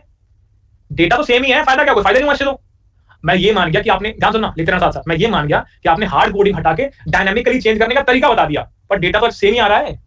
हाँ डेटा सेम आ रहा है। रीयूजेबिलिटी वाला कॉन्सेप्ट कहां गया? रीयूजेबिलिटी वाला कॉन्सेप्ट कहां गया? रीयूजेबिलिटी कॉन्सेप्ट कहां गया? अच्छा क्वेश्चन, वेरी गुड क्वेश्चन। इसको कैसे संभालें? इसको कैसे संभालें? मैंने कहा एक राजा की एंट्री हो रही है यहाँ पे, इसका नाम क्या है? प्रॉप्स। इसका नाम क्या है? प्रॉप्स। प्रॉप्स क्या होता है? प्रॉपर्टीज। हम लोग कूल डूड है, साउथ दिल्ली के, तो प्रॉप्स बोलते हैं। क्या बात समझ में आती है? क्या बात समझ में आती है? प्रॉप्स, ठीक है जी। तो चलो देखते हैं क्या कहानी है प्रॉप्स की। हम गए वापस app.js के अंदर, जहां सारा का सारा यूआई हमने क्रिएट कर रखे हैं, डेव के अंदर तुम्हें ऐसा ऐसा कुछ दिखाना है, और हमने इसके अंदर प्रॉप्स नामक एक चीज को क्रिएट करना शुरू किया। हमने इसके अंदर एक प्रॉप्स नामक चीज को क्रिएट करना शुरू किया। जैसे कि पहले मैं इसको चेंज कर लेता हूं भाई, यहाँ पे हमने नेम लिखा हुआ है तो मैंने यहाँ पे लिख दिया कॉन्स्ट आइटम नेम। हाँ, const item name is equals to, हमने क्या कर दिया, निर्मा वॉशिंग पाउडर, निर्मा दूध सी सके भी निर्मा से आई, ठीक है जी। तो इस प्रकार हमने इसका ऐसे कर लिया, बढ़िया बढ़िया, सही चल रहा है। प्रॉप्स की एंट्री हो रही है, चलो शुरू करते हैं। तो हमने क्या बोला, प्रॉप्स क्या है? हमने अभी सीख लिया कोड सिंटैक्स क्या होता है, हमने अभी सीख लिया सेटअप कैसे करते हैं, हमने अभी सीख लिया JSX क्या होता है, हमने ये सीख लिया कंपोनेंट कैसे काम करना है। लास्ट चीज को हमें पढ़ने वाले आज के लेक्चर के, डेटा के साथ कैसे काम करना है, ठीक है, समझते हैं। तो हमने क्या बोला, हम गए आपके app.js में, मैंने बोला इस आइटम का नाम पता है क्या होगा मित्र? बताओ दोस्तों, इस आइटम का नाम क्या भेजूं मैं? मैंने बोला यहाँ पे मैं अपना खुद का, जैसे मैंने कस्टम HTML एलिमेंट अपने आप का खुद से क्रिएट कर लिया, राइट? जैसे मैं ये मानते हो मैंने आइटम यहाँ पे कस्टम HTML एलिमेंट क्रिएट कर लिया, ये मानते हो? हाँ भैया। तो उसकी खुद की प्रॉपर्टी भी तो बना सकता हूं मैं। जैसे मुझे पता, इसको प्रॉपर्टी नहीं बोलते थे, हमने पढ़ा था इसको, तो मैं एट्रीब्यूट बोला करते थे इसको। HTML जब पढ़ी थी इसको प्रॉपर्टी बोलते हैं, यहाँ पे प्रॉप्स बोलते हैं। तो मैंने क्या बोला यहाँ पे कि बेटा नेम को यहाँ पर पास कर दो निर्मा, ठीक है जी, और तुम ऐसे करो, डे को यहाँ पर पास कर दो, डे को यहाँ पर पास कर दो 20, को यहाँ पर पास कर दो जून, और ईयर को यहाँ पर पास कर दो 1998, ठीक है जी। तो तुमने इस प्रकार इसको लिख लिया, ये इस आइटम के लिए है, ये इस आइटम के लिए है। तुमने इसको यहाँ पर ऐसे लिख दिया, इसको यहाँ पर ऐसे लिख दिया। इसका नाम क्या लिख दिया? इसका नाम दिया सर्फ एक्सेल। इसका नाम लिख दिया कि ये 21 जून को हुआ भाई, 21 जुलाई को हुआ 1999 में। लिख दिया अगले वाले का नाम 555। तुम्हें तो पता भी नहीं होगा, तुम्हारा जन्म भी नहीं होगा, उस टाइम पे चलती थी। मम्मी पूछना भी, मम्मी बता पाएगी इन सबको? तुम तो कहाँ यार, तुम तो अमीर बच्चे, तुम्हें पता भी नहीं होगा 555 क्या होता है। हमसे पूछो बेटा, हम तो बेचे हैं बैठ के। अच्छा तुम्हें पता है कि मेरी पहले वो भी, जब मैं छोटा बच्चा था तो मैं उसमें बैठा हूँ, किराने की दुकान होती है, उसमें ये वाले काम भी करे मैंने। तो मेरे जीवन में जो थोड़ी बहुत मेरी मैथ स्ट्रांग हुई ना, वो ये किराने की दुकान बैठी हुई है कि अच्छा इसको इतने दिए, मुझे इतना ठीक, इतना होगा भाई साहब, ना ना नेगोशिएशन से बचना भी वही सीखा मैंने, बताऊंगा तुम्हें कहानी किस दिन, ठीक है। तो हमने ये चीजें, ये प्रॉप्स यहाँ पर पास कर दिए, पर भैया आपने गलत प्रॉप्स पास कर दिए। मैंने कहा कैसे? आपने इसके अंदर ही सब पास कर दिया। सॉरी गाइस, आपको इसके अंदर पास करना है ना, ये वाला क्या हो गया?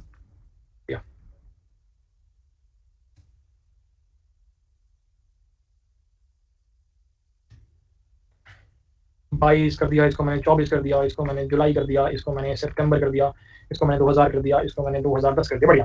तो यहाँ पे कुछ डेटा जो है इन प्रॉपर्टीज की वजह से सेंड हो रहा है इन कस्टम एट्रीब्यूट के अंदर। ध्यान सुना मेरी बात को, मैंने क्या बोला कि यहाँ पर कुछ डेटा इन प्रॉपर्टीज की वजह से सेंड हो रहा है इन कस्टम HTML एलिमेंट्स के अंदर, ठीक है, बहुत बढ़िया। अब मैं गया वापस आइटम वाले के अंदर, नेम पास हुआ है, ठीक है, आइटम वाले के अंदर नेम्स पास हुआ है। तो आइटम में चलते हैं, मैं आइटम में गया, ये मेरी आइटम है, ठीक है। आइटम में मुझे क्या करना पड़ेगा? प्रॉप्स को एक्सेस करने के लिए मुझे यहाँ पर इनपुट पैरामीटर में प्रॉप्स लिखना पड़ेगा, ठीक है, प्रॉप्स लिख दिया। अब मैंने बोला कि मेरे को निर्मा नहीं चाहिए, मैं इसमें से एक्सेस करूंगा कि भाई जो भी मेरे प्रॉप्स के अंदर नेम, क्या नाम रखा था हमने इसका, नेम की वैल्यू होगी वो दे दो भाई। तुमने प्रॉप्स के अंदर नेम की वैल्यू ले ली, देखते हैं क्या इससे कुछ फर्क पड़ा? क्या निर्मा सर्फ एक्सेल 555 आया, यस और नो? क्या निर्मा सर्फ एक्सेल 555 आया, यस और नो? तो हमने अपने प्रॉप्स में से नेम की वैल्यू निकाल ली। अब तुम ध्यान से देखो, इस वाले आइटम में नेम की वैल्यू निर्मा थी, इस वाले आइटम में नेम की वैल्यू सर्फ एक्सेल थी, इस वाले आइटम में नेम की वैल्यू 555 थी। तो इन डिफरेंट आइटम्स के डिफरेंट प्रॉपर्टीज गई है, उन प्रॉपर्टीज को आपने यूआई पर शो करवा दिया, निर्मा सर्फ एक्सेल 555। सेम चीज हम करेंगे आइटम डेट के अंदर। आइटम डेट के अंदर ध्यान से देखो, तो इस आइटम डेट वाले टैग के अंदर ये 3 प्रॉपर्टी गई है, इस वाले में ये 3 प्रॉपर्टी गई है, इस वाले में ये 3 प्रॉपर्टी गई है। इनका नाम क्या है? Day, month, year. तो मुझे क्या करना पड़ेगा आइटम डेट में? पहला स्टेप क्या होगा? यहां से प्रॉप्स पास करो, बढ़िया। और तुमने बोला 20 नहीं चाहिए, यहाँ पे प्रॉप्स डॉट डे ले लो, और यहाँ पे जून नहीं चाहिए, यहाँ पर props डॉट मंथ ले लो, और यहाँ पर 1998 नहीं चाहिए, यहाँ पर props डॉट ईयर ले लो। अब मुझे बताओ क्या डेटा चेंज हुआ? बिल्कुल, ये 20 जून 1998, 22 जून 2024, सितंबर 2010। क्या समझ में आ रहा है मित्रों? क्या समझ में आ रहा है? क्या प्रॉप्स पास कैसे करते हैं ये समझ में आया? हाँ भैया, पास करने का तरीका ये रहा, आप इस प्रकार पास कर सकते हो। मैंने कहा ठीक है, एक और तरीका दिखाऊं। देखो, लेट्स से मैंने बोला कॉन्स्ट, यहाँ पे बोला मैंने आइटम 2 का नाम लिख दिया, यहाँ पे सर्फ एक्सेल। तो मैं इस केस में यहाँ से इसको हटा के ऐसे भी पास कर सकता हूँ कि भाई यहाँ आइटम 2 का नाम, ये भी कर सकता हूँ। देखो ये भी चल रहा है बिंदास। तो तुम्हें एक तरीका ये वाला पता लग गया और तुम्हें एक तरीका ये वाला भी पता लग गया। तुम ऐसे हार्ड कोडेड भेजना तो ऐसे भेज सकते हो, जनरली तुम ऐसे भेजोगे नहीं, जनरली तुम ऐसे वैल्यूज निकाल के लाओगे और उनको यहाँ पे ऐसे पास कर रहे होगे। क्या बात समझ में आती है? हम ये यूज कर रहे हैं ज्यादातर, नेम ये वाला, ठीक है। तो ये भी हमें समझ में आ गया, ये भी हमें समझ में आ गया, बहुत बढ़िया, बहुत बढ़िया, ये बात समझ में आ गई। पर सवाल ये है कि क्या मैं सही में ऐसे 1 बाय 1 हर एक प्रॉपर्टी को 1 बाय 1 ऐसे टास्क करूंगा बेवकूफों की तरह, इसमें ये भेज दो, इसमें ये भेज दो? इसमें तो कोड बहुत सारा लिखना पड़ा ना मुझे, इसमें तो बहुत सारा कोड लिखना पड़ा है, तो बेवकूफी हुई। लेट्स से मेरे पास 1000 एलिमेंट होते हैं, तो मैं 1000 के लिखता, इसमें डेट ये लिख दे, इसमें ये लिख दे, ना मजा नहीं आया, मजा नहीं आया। अब मैंने कहा चलो और हिडन पाई करते हैं थोड़ा सा, चलो आ जाओ। तो हमने बोला लेट्स से कि मेरा रिस्पांस है ना वैसा कुछ आया। लेट्स से कि मेरा जो एक रिस्पांस है, जो जेसॉन मैंने बनाया इस प्रकार का बनाया, रिस्पांस मेरा इस प्रकार का बनाया, जो कि एरे की फॉर्म में डेटा पड़ा हुआ है, ठीक है। इस एरे के अंदर क्या है, कुछ ऑब्जेक्ट्स पड़े हुए हैं, इस एरे के अंदर कुछ ऑब्जेक्ट्स पड़े हुए हैं। हर एक ऑब्जेक्ट के अंदर 4 चीजें हैं, हर एक ऑब्जेक्ट के अंदर 4 चीजें हैं। वो 4 चीजें क्या है? वो 4 चीजें हैं तुम्हारा, पहला तो आइटम का नाम, आइटम का नाम हमने यहाँ बोला निर्मा, और हमने बोला यहाँ पे दूसरा है आइटम की डेट, हमने यहाँ पे बोला 20, हमने बोला 20, फिर हमने बोला आइटम की मंथ, हमने बोला यहाँ पे जून, फिर हमने बोला आइटम का ईयर, और हमने यहाँ पे बोला 1998, और हमने ये पहला ऑब्जेक्ट था इसके अंदर, ऐसे ही हमने यहाँ पर 2 ऑब्जेक्ट और पास कर दिया, ठीक है। यहाँ पर हमने इसको बोल दिया निर्मा 2, इसको हमने बोल दिया जून 2, हमने हल्का 2 लगा दिया, ठीक है। बार-बार वैल्यू चेंज करना चाह रहा हूं, यहाँ 3 लिख दिया, यहाँ 3 लिख दिया, यहाँ 3 लिख दिया, यहाँ 3 लिख दिया, ठीक है जी, ऐसा लिख दिया हमने 3 वैल्यूज यहाँ पर पास करी हुई है, ठीक है। हमने 3 वैल्यूज यहाँ पर पास करी हुई है, ये पहला ऑब्जेक्ट है इस एरे के अंदर, ये दूसरा ऑब्जेक्ट है इस एरे के अंदर, और ये तीसरा ऑब्जेक्ट है इस एरे के अंदर, ठीक है। ये बात समझ में आ गई, ये बात समझ में आ गई, ठीक है जी। अब मुझे बताओ, क्या मैं इसको और अच्छे से लिख सकता हूँ? क्या मैं इसको और अच्छे से लिख सकता हूँ मित्रों? जल्दी से बताओ, क्या मैं मुझे बताओ कि इस रिस्पांस को मैं कैसे यूज करूं? अरे यार, इस रिस्पांस को मैं कैसे यूज करूं? यहाँ पर ये जो रिस्पांस एरे मैंने क्रिएट कर लिया, इसको मैं इस इन टैग्स के अंदर किस प्रकार लिखूं? क्या सही तरीका है? क्या तरीके मेरे पास अवेलेबल है? मेजॉरिटी बच्चे सही कर रहे हैं, पर बेसिक से स्टार्ट करेंगे दोस्त, बिल्कुल बेसिक से स्टार्ट करेंगे। 2 मिनट टाइम दो, आराम से चिल करो और चिल करते करते सोचो इसको फटाफट।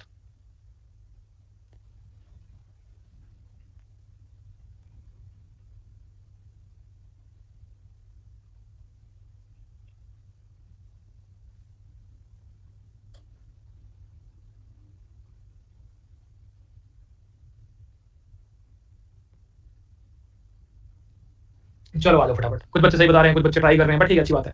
तो रादर मैं एक्जैक्टली ऐसी की ऐसी वैल्यू लिखूं हर जगह जाके, वो बेवकूफी है, क्योंकि मुझे हर बार ऐसे वैल्यू नहीं पता होगी कि निर्मा लिखना है, यहाँ 20 लिखना है, या जून लिखना है, या 1998 लिखना है, तो मैं इस प्रकार नहीं लिख रहा हूँ, राइट। तो मुझे क्या पता है, यहाँ पर ये जो वैल्यू है निर्मा, ये निर्मा की जगह यहाँ पर क्या वैल्यू आई होगी? जो भी मेरे रिस्पॉन्स के अंदर 0th इंडेक्स के अंदर क्या पड़ा होगा, आइटम का नाम होगा, वो मैं यहाँ डाल दूंगा। बिल्कुल सही। यहाँ पर जो भी मेरे रिस्पॉन्स के अंदर 0th इंडेक्स पे जो मेरे आइटम की डेट पड़ी होगी, वो मैं यहाँ डाल दूंगा। जो भी मेरे रिस्पॉन्स के अंदर 0th इंडेक्स के अंदर मेरे आइटम का जो मंथ पड़ा होगा, वो मैं यहाँ पर डाल दूंगा, ठीक है। जो भी मेरे रिस्पॉन्स के अंदर 0th इंडेक्स पर मेरे आइटम का ईयर पड़ा होगा, वो मैं यहाँ पर डाल दूंगा। बहुत बढ़िया। इसी चीज को हमने कॉपी पेस्ट कर दिया भाई, इसी चीज को हमने कॉपी पेस्ट कर दिया। ये है रियल सिनेरियो, असलियत में ऐसा होने वाला है, असलियत में ऐसा होने वाला है। ये फर्स्ट इंडेक्स आ गया यहाँ पे, और यहाँ पे सेकंड इंडेक्स आ गया, इसको कॉपी कर लिया। ये तुम्हारा फर्स्ट इंडेक्स आ गया यहाँ पे, फर्स्ट इंडेक्स, और यहाँ पे तुम्हारा सेकंड इंडेक्स आ जाएगा, सेकंड इंडेक्स, और ये सेकंड इंडेक्स। बढ़िया। तो इसमें तुमने रिस्पांस 0 पे जो एलिमेंट था उसका सारा डेटा डाल दिया, यानी कि ये वाला ऑब्जेक्ट। सेकंड वाले में तुमने रिस्पांस के फर्स्ट इंडेक्स पे जो ऑब्जेक्ट था उसका डेटा डाल दिया, यानी कि ये वाला ऑब्जेक्ट। थर्ड में तुमने जो रिस्पांस 2 के अंदर ऑब्जेक्ट था वो डेटा डाल दिया, यानी ये वाला ऑब्जेक्ट। इसको आगे और ऑप्टिमाइज करेंगे, मैं ये नहीं कर रहा फाइनल तरीका, इसको आगे और ऑप्टिमाइज करेंगे, पर ये समझना नहीं था अगर मेरे पास बहुत सारा डेटा पड़ा हो तो मैं कैसे लिख सकता हूँ, ठीक है। और इसको ऑप्टिमाइज करेंगे, पर चेक करते हैं कि निर्मा 2, निर्मा 3, 220, 202, 203 क्या सारी वैल्यू यूआई पर विजिबल है मित्र?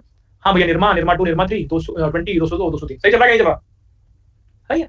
सुंदरता तो छोड़ देते हैं, इसकी सुंदरता तो नहीं लग रही, बिल्कुल भी घटिया लग रही सुंदरता के मामले में ये। पर क्या मुझे कॉन्सेप्ट समझ में आ रहा है, वो इंपॉर्टेंट है भाई। क्या मुझे कॉन्सेप्ट समझ में आ रहा है कि नहीं आ रहा, वो इंपॉर्टेंट है, वो इंपॉर्टेंट है, ठीक है। दोबारा देखते हैं क्या वो शुरू से एक बार आते हैं, शुरू से आते हैं वापस एक बार। मुझे पता है शुरुआत कहां से होती है मित्रों, शुरुआत होती है index.js से, जो कि क्या करता है, index.html के अंदर से रूट आईडी वाले डिव को लाता है, और रूट आईडी वाले डिव को कन्वर्ट करता है रिएक्ट के रूट में, और उसमें रेंडर करता है ऐप वाला कंपोनेंट। इसका मतलब क्या है? इसका मतलब हिंदी में ये है कि उस डिव को इसने रिप्लेस कर दिया ऐप वाले कंपोनेंट से। तो अब उस डिव की जगह ये ऐप कंपोनेंट रेंडर हो जाएगा आपके यूआई पर। ऐप कंपोनेंट क्या है? ऐप कंपोनेंट के अंदर गए, यहाँ पे हमने ये वाला HTML कंपोनेंट रेंडर करने के लिए बोला हुआ है। इसको रेंडर जब हम करने गए, हमने देखा आइटम नाम की कोई चीज है भाई साहब, तो आइटम वाले कंपोनेंट के अंदर गए, आइटम कंपोनेंट में ये वाला कुछ रेंडर करना हम चाहते हैं। इसको जब रेंडर करने के हमने बोला कि मुझे आइटम नेम यहाँ पर प्रिंट करना है इसके अंदर। आइटम नेम की वैल्यू क्या है, प्रॉप्स डॉट नेम। प्रॉप्स आपने सेंड किया होगा app.js के अंदर, क्या सेंड किया, ये सेंड किया है, यानी रिस्पांस 0 का जो आइटम नेम होगा क्या है भाई, वो निर्मा, तो निर्मा आपका प्रिंट होगा। सेम फॉर आइटम डेट, और इस प्रकार आपने सारा का सारा यूआई रेंडर कर दिया। क्या बात समझ में आती है, क्या बात समझ में आती है, बहुत बढ़िया बहुत बढ़िया, ये हमने समझ लिया, ये हमने समझ लिया। एक सवाल हो रहा है भाई, एक सवाल हो रहा है, फंस जाओगे, एक सवाल हो रहा है, फंस जाओगे, पक्का फंस जाओगे। अगर मैं यहाँ पर जाकर लिख दूं इस आइटम वाले टैग के अंदर, अगर मैं इस आइटम वाले टैग के अंदर लिख दूं हेलो जी मैं हूं आपकी फर्स्ट आइटम, तो क्या ये प्रिंट होगा यूआई पे? अगर मैं इस आइटम टैग के अंदर यहाँ पे कंटेंट लिख दूं, क्या ये प्रिंट होगा यूआई पे? क्या हेलो जी मैं हूं आपकी फर्स्ट आइटम, ये प्रिंट होगा? दिख तो नहीं रहा, दिख तो नहीं रहा, क्यों क्यों नहीं हो रहा भाई, क्यों नहीं हो रहा? एक बच्चा डिव में तो होता, हाँ डिव में तो हो ही रहा है ना भाई, हेलो जी लिखा हुआ है तुम्हारे यहाँ पे डिव के अंदर, तुमने लिखा हुआ है ठीक है, पर क्या जो मैंने एचटीएमएल टैग क्रिएट किए हैं खुद के कस्टम, उसके लिए प्रिंट क्यों नहीं हो रहा, ये पूछ रहा हूं मैं। ये बता दो फटाफट मुझे, लो तुम एक मिनट का टाइम, कोई भी इशू नहीं है, लो फटाफट टाइम बोलो। इसके लिए मुझे एक और काम करना पड़ेगा, इसके लिए मुझे एडिशनल स्टफ करना पड़ेगा कुछ। अगर मैं इस टेक्स्ट को जो मैंने इस आइटम टैग में इस कस्टम एचटीएमएल एलिमेंट के अंदर इंसर्ट किया, इसको विजिबल करवाना चाहता हूं, तो मुझे props.children के द्वारा इसको विजिबल करवाना पड़ेगा। कैसे, देखो, तो मैं किसकी बात कर रहा हूं, आइटम की बात कर रहा हूं। आइटम वाले कंपोनेंट के अंदर गया, और आइटम वाले कंपोनेंट के अंदर जाके मैंने क्या बोल दिया कि इस पैराग्राफ के बाद ना, इस पैराग्राफ के बाद ना तुम प्रिंट कर देना props.children। अब props.children कौन है भाई, क्या हुआ, अच्छा ओके, क्या क्या क्या एरर क्या होगा इसके अंदर, बताना दो एक बार, एरर क्या होगा इसके अंदर, पार्सिंग एरर। अगर मैं इस पूरे के पूरे कोड को एक डिव के अंदर डाल दूं, ठीक है, हमने बोला एक पेरेंट और एक पेरेंट है, तो मैंने बोला उस पैराग्राफ के बाद तुम props.children डाल दो, और मुझे बताओ इस वाले आइटम के लिए props.children कौन है, ये कंटेंट props.children है, तो यानी तुम्हारा अब ये प्रिंट हो जाना चाहिए। हुआ कि नहीं हुआ? तो क्या निर्मा के बाद तुम्हारा हेलो जी मैं हूं फर्स्ट आइटम प्रिंट हुआ कि नहीं हुआ? हो गया। तो इन शॉर्ट अगर तुम अपने कस्टम, देखो मैं बताता हूं, मैं कंपोनेंट को बार बार कस्टम एचटीएमएल एलिमेंट बोलूंगा, तुम्हें उससे ज्यादा समझ में आएगा, पर तुम्हें कंपोनेंट बोलना है। तो मैंने क्या बोला, अगर तुम अपने कंपोनेंट के अंदर इनसाइड कुछ कंटेंट डालना चाहते हो, ठीक है डाल लो, पर विजिबल नहीं होगा। अगर तुम उसे विजिबल करवाना चाहते हो तो क्या करना पड़ेगा, तो भैया props.children का यूज करना पड़ेगा। ठीक है, एक और एग्जांपल देता हूं, मैं ये पूरा का पूरा ना, ये पूरा का पूरा यूआई हाइड कर सकता हूं। लेट्स से कि मैंने यहां पे अपना खुद का एक कंपोनेंट बना लिया, मैंने खुद का कंपोनेंट बना लिया कार्ड नाम का, लेट्स से कार्ड बना लिया, अभी तो वैसे क्रिएट नहीं है, और मान लो मैंने कर लिया, और मैंने सारा का सारा जो यूआई है ना तुम्हारा, जो हमने क्रिएट किया है वाला, इसको मैंने कट कर लिया और इसको मैंने इस कार्ड के अंदर डाल दिया। तो मुझे बताओ क्या ये सारा का सारा यूआई विजिबल होता, क्या ये सारा का सारा यूआई विजिबल होता? नहीं होता। क्यों? क्योंकि अंदर जो कंटेंट आप डालते हो इन कंपोनेंट के, वो बाय डिफॉल्ट विजिबल नहीं होता है। उनको विजिबल कराने के लिए मुझे क्या करना पड़ता, मुझे इस कार्ड वाले कंपोनेंट में जाके props.children का यूज करना पड़ता, उसके बाद ही वो विजिबल हो पाता, उसके बाद ही वो विजिबल हो पाता। क्या बात समझ में आती है, क्या बात समझ में आती है? चलो ट्राई करते हैं, ट्राई करते हैं, इसको कार्ड वाला कंपोनेंट बनाते हैं, समझ में अच्छे से आएगा।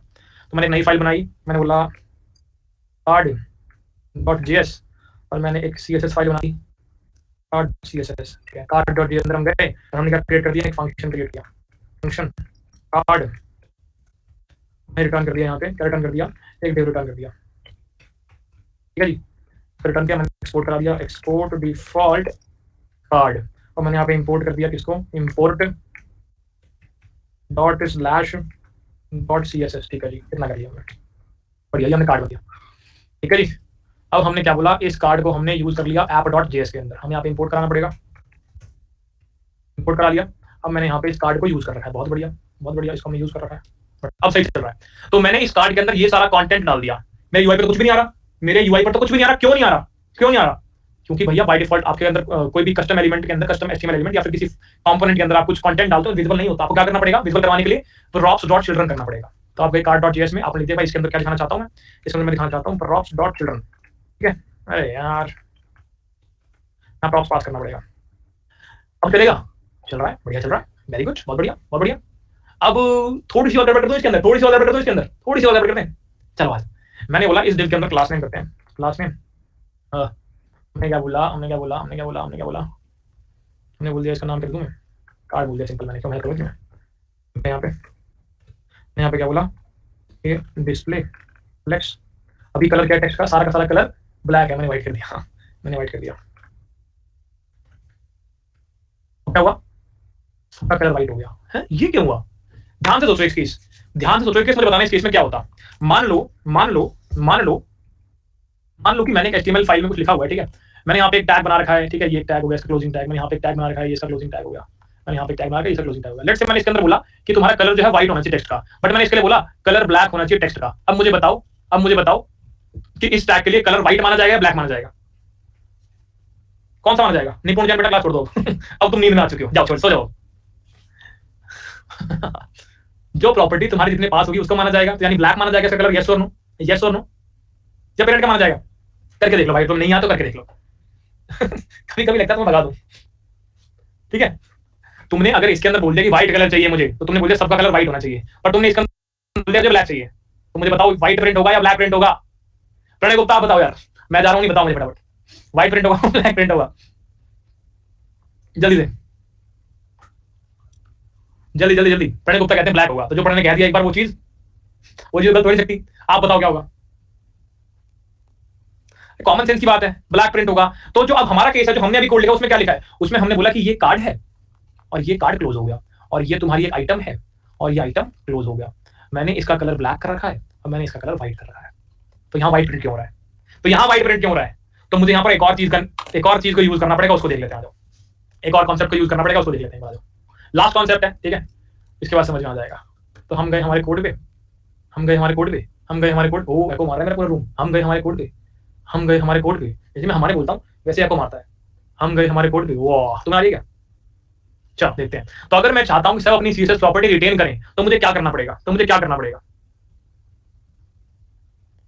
बताओ, बोलो मित्रों, बोलो बोलो, पता ही नहीं है तुम्हें? चिल्ड्रन के बारे में डिफाइन करना पड़ेगा। चलो ये तो पढ़ाते हैं होमवर्क में, खुद फाइंड आउट कर लेना। तो हमने यहाँ पर क्या बोला कि तुम्हें फाइंड आउट करना है कि ये props dot class name type की चीज क्या होती है, ठीक है? प्रॉप्स डॉट क्लास नेम क्या ड्रामा है, ये फाइंड आउट करना एक बार, ठीक है? एक बार होमवर्क हो गया आज का, सिंगल होमवर्क दिया मैंने, ठीक है? बहुत बढ़िया। तो ये था। अब एक बार तुम्हें लेके चलते हैं, एक बार तुम्हें लेके चलते हैं entire screen share, create new React app. तो तुमने यहाँ से नया रिएक्ट ऐप करना सीख लिया है, बहुत बढ़िया। मेन कॉन्सेप्ट की बात करें, you know now how to create a hello world project. क्या तुम हेलो वर्ल्ड क्रिएट कर सकते हो रिएक्ट ऐप के द्वारा? ये कुछ भी नहीं है, अपलोड जिसके अंदर जाके हेलो वर्ल्ड लिख देंगे, अपने आप प्रिंट हो जाएगा, बहुत बढ़िया। क्या तुम जेएसएक्स के सिंटैक्स से कंफर्टेबल हो गए? हाँ भैया ठीक है, जितना आपने पढ़ा उतना समझ में आ गया। क्या मुझे एलिमेंट रेंडर करने आ गए? ये थोड़ा सा देखना पड़ेगा एक बार कैसे है इनके द्वारा, तो बाय डिफॉल्ट आता है, हम इस प्रकार से करेंगे नहीं, हम तो इस प्रकार से रेंडर करेंगे हमेशा, ठीक है? ज्यादा एफर्ट नहीं मारना है कोड के अंदर। कंपोनेंट और प्रॉप्स के बारे में तुमने सीख लिया, हाँ कंपोनेंट प्रॉप्स के बारे में सीख लिया। तो यहाँ पे पहला सेक्शन हेलो वर्ल्ड वाला, दूसरा सेक्शन इंट्रोड्यूसिंग जेएसएक्स वाला, चौथा सेक्शन कंपोनेंट एंड प्रॉप्स वाला। ये सेक्शन तुम अभी हालत में तुम पढ़ सकते हो, तो कृपया करके इन सेक्शंस को पढ़ना और डॉक्यूमेंटेशन देखना क्या क्या चीजें एडिशनल तुम्हें सिखा रखी हैं।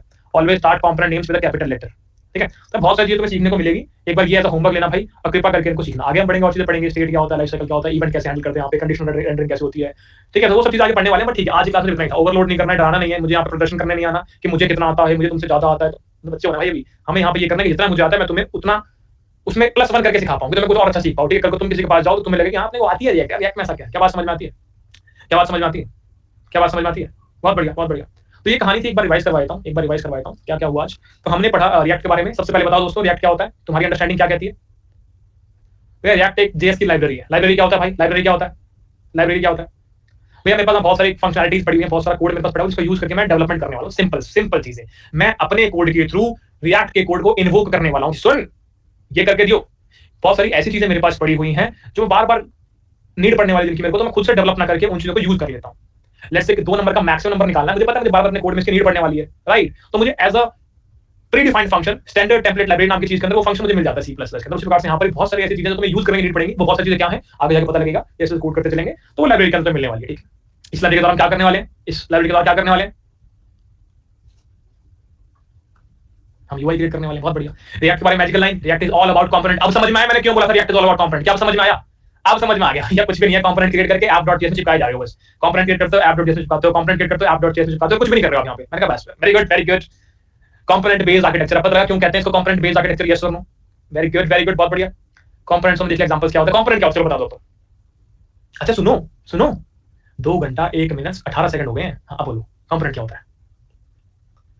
कंपोनेंट भैया कुछ भी नहीं, रीयूजेबल पीस ऑफ कोड को हम कंपोनेंट बोल देते हैं, या अपने खुद के एक फंक्शन काइंड ऑफ चीज को हम कंपोनेंट बोल देते हैं, या फिर हम कस्टम एचटीएमएल एलिमेंट क्रिएट करते हैं उसको हम कंपोनेंट बोल देते हैं। यही है कंपोनेंट। क्या कुछ भी नहीं, मुश्किल थोड़ी है इसके अंदर कुछ यार। सर आपकी घड़ी आगे है, मेरी घड़ी बिल्कुल बढ़िया है दोस्त। मैंने क्लास 3 मिनट पहले स्टार्ट करी है। मैंने ये क्लास 8:57 पे स्टार्ट करी है। मैंने कहा क्या पता अगर मैं 9:03 पे स्टार्ट करूं, 3 सेकंड लेट हो गया तो 3 मिनट पहले कर लेता हूं, ठीक है? That's why. चलो बहुत बढ़िया। आगे ये हमने सीख लिया व्हाई रिएक्ट की नीड क्यों है? रिएक्ट की नीड क्यों है? वे रिएक्ट की नीड इसलिए क्योंकि चीजें हमारे लिए आसान करता जा रहा है, हमारे लिए कोड कम हमें लिखना पड़ रहा है, दिमाग में कम लगाना पड़ रहा है, डिक्लेरेटिव अप्रोच का यूज कर रहे हैं। हमें यहाँ पे सिर्फ बताना होता है कि एंड स्टेट क्या है, टारगेट स्टेट क्या है, क्या बनाना चाहते हो ये बता दो, रिएक्ट अपने आप संभाल लेगा उसके बाद। क्या बात समझ में आती है? क्या बात समझ में आती है? बढ़िया, वेरी गुड। नॉर्मल जेएस के अंदर क्या होता है, डिक्लेरेटिव अप्रोच होती है, सॉरी इंपेरेटिव अप्रोच होती है। वहां पे line by line step by step मुझे बताना पड़ता है कि ये वाला स्टेप क्रिएट करो, ये एलिमेंट क्रिएट करो, इस एलिमेंट में ये कंटेंट डालो, इस एलिमेंट में ये प्रॉपर्टी डिफाइन करो, इस एलिमेंट को बॉडी के अंदर अपेंड करो, ऐसा करके ज्यादा कोड लिखना पड़ता है, इजी नहीं होता उतना। सिंगल पेज एप्लीकेशन अप्रोच क्या कहती है, ये भाई तुम्हारी index.html फाइल, यानी HTML फाइल सिर्फ एक रहेगी, उसी एक HTML फाइल में बार-बार मैं डायनामिक चेंजेस करके तुम्हारे यूआई को चला रहा हूंगा। एग्जांपल के लिए हम नेटफ्लिक्स की वेबसाइट एक बार चला के देखेंगे, कंपेयर करना है। मैं आज एक होमवर्क के बाद गवर्नमेंट की वेबसाइट को उठा लेंगे और नेटफ्लिक्स की वेबसाइट को कंपेयर करेंगे, कैसा लगता है दोनों देख के। रिएक्ट के ऑल्टरनेटिव होने पड़े, नाम क्या है, एंगुलर व्यू, पढ़ेंगे इनके बारे में, तुम चाहो पढ़ना तो पढ़ सकते हो। आगे हम देख कंपोनेंट के बारे में फिर पढ़ा, मतलब व्हाई रिएक्ट की नीड क्यों बढ़ रही है। यहां पे हमने पढ़ा कि भाई साहब हम कंपोनेंट बना रहे हैं, कंपोनेंट का मतलब reusable bit of code, reusable piece of code, तो रीयूजेबिलिटी डेफिनेटली बढ़ गई। अगर रीयूजेबिलिटी डेफिनेटली बढ़ गई है तो इसका मतलब क्या है कि कॉमन सेंस एंड डुप्लीकेशन कम हो गई है। डू नॉट रिपीट योरसेल्फ वाले प्रिंसिपल का प्रयोग कर रहा हूं। अगर मैं कंपोनेंट बना रहा हूं तो मैं डिफरेंट कोड्स को सेपरेट कर दिया है, सो सेपरेशन ऑफ कंसर्न यहां पर है। मॉड्यूलर मेरा कोड हो गया, रीडेबिलिटी मेरी बढ़ गई है, मेंटेनेबिलिटी मेरी यहां पर बढ़ गई है, राइट।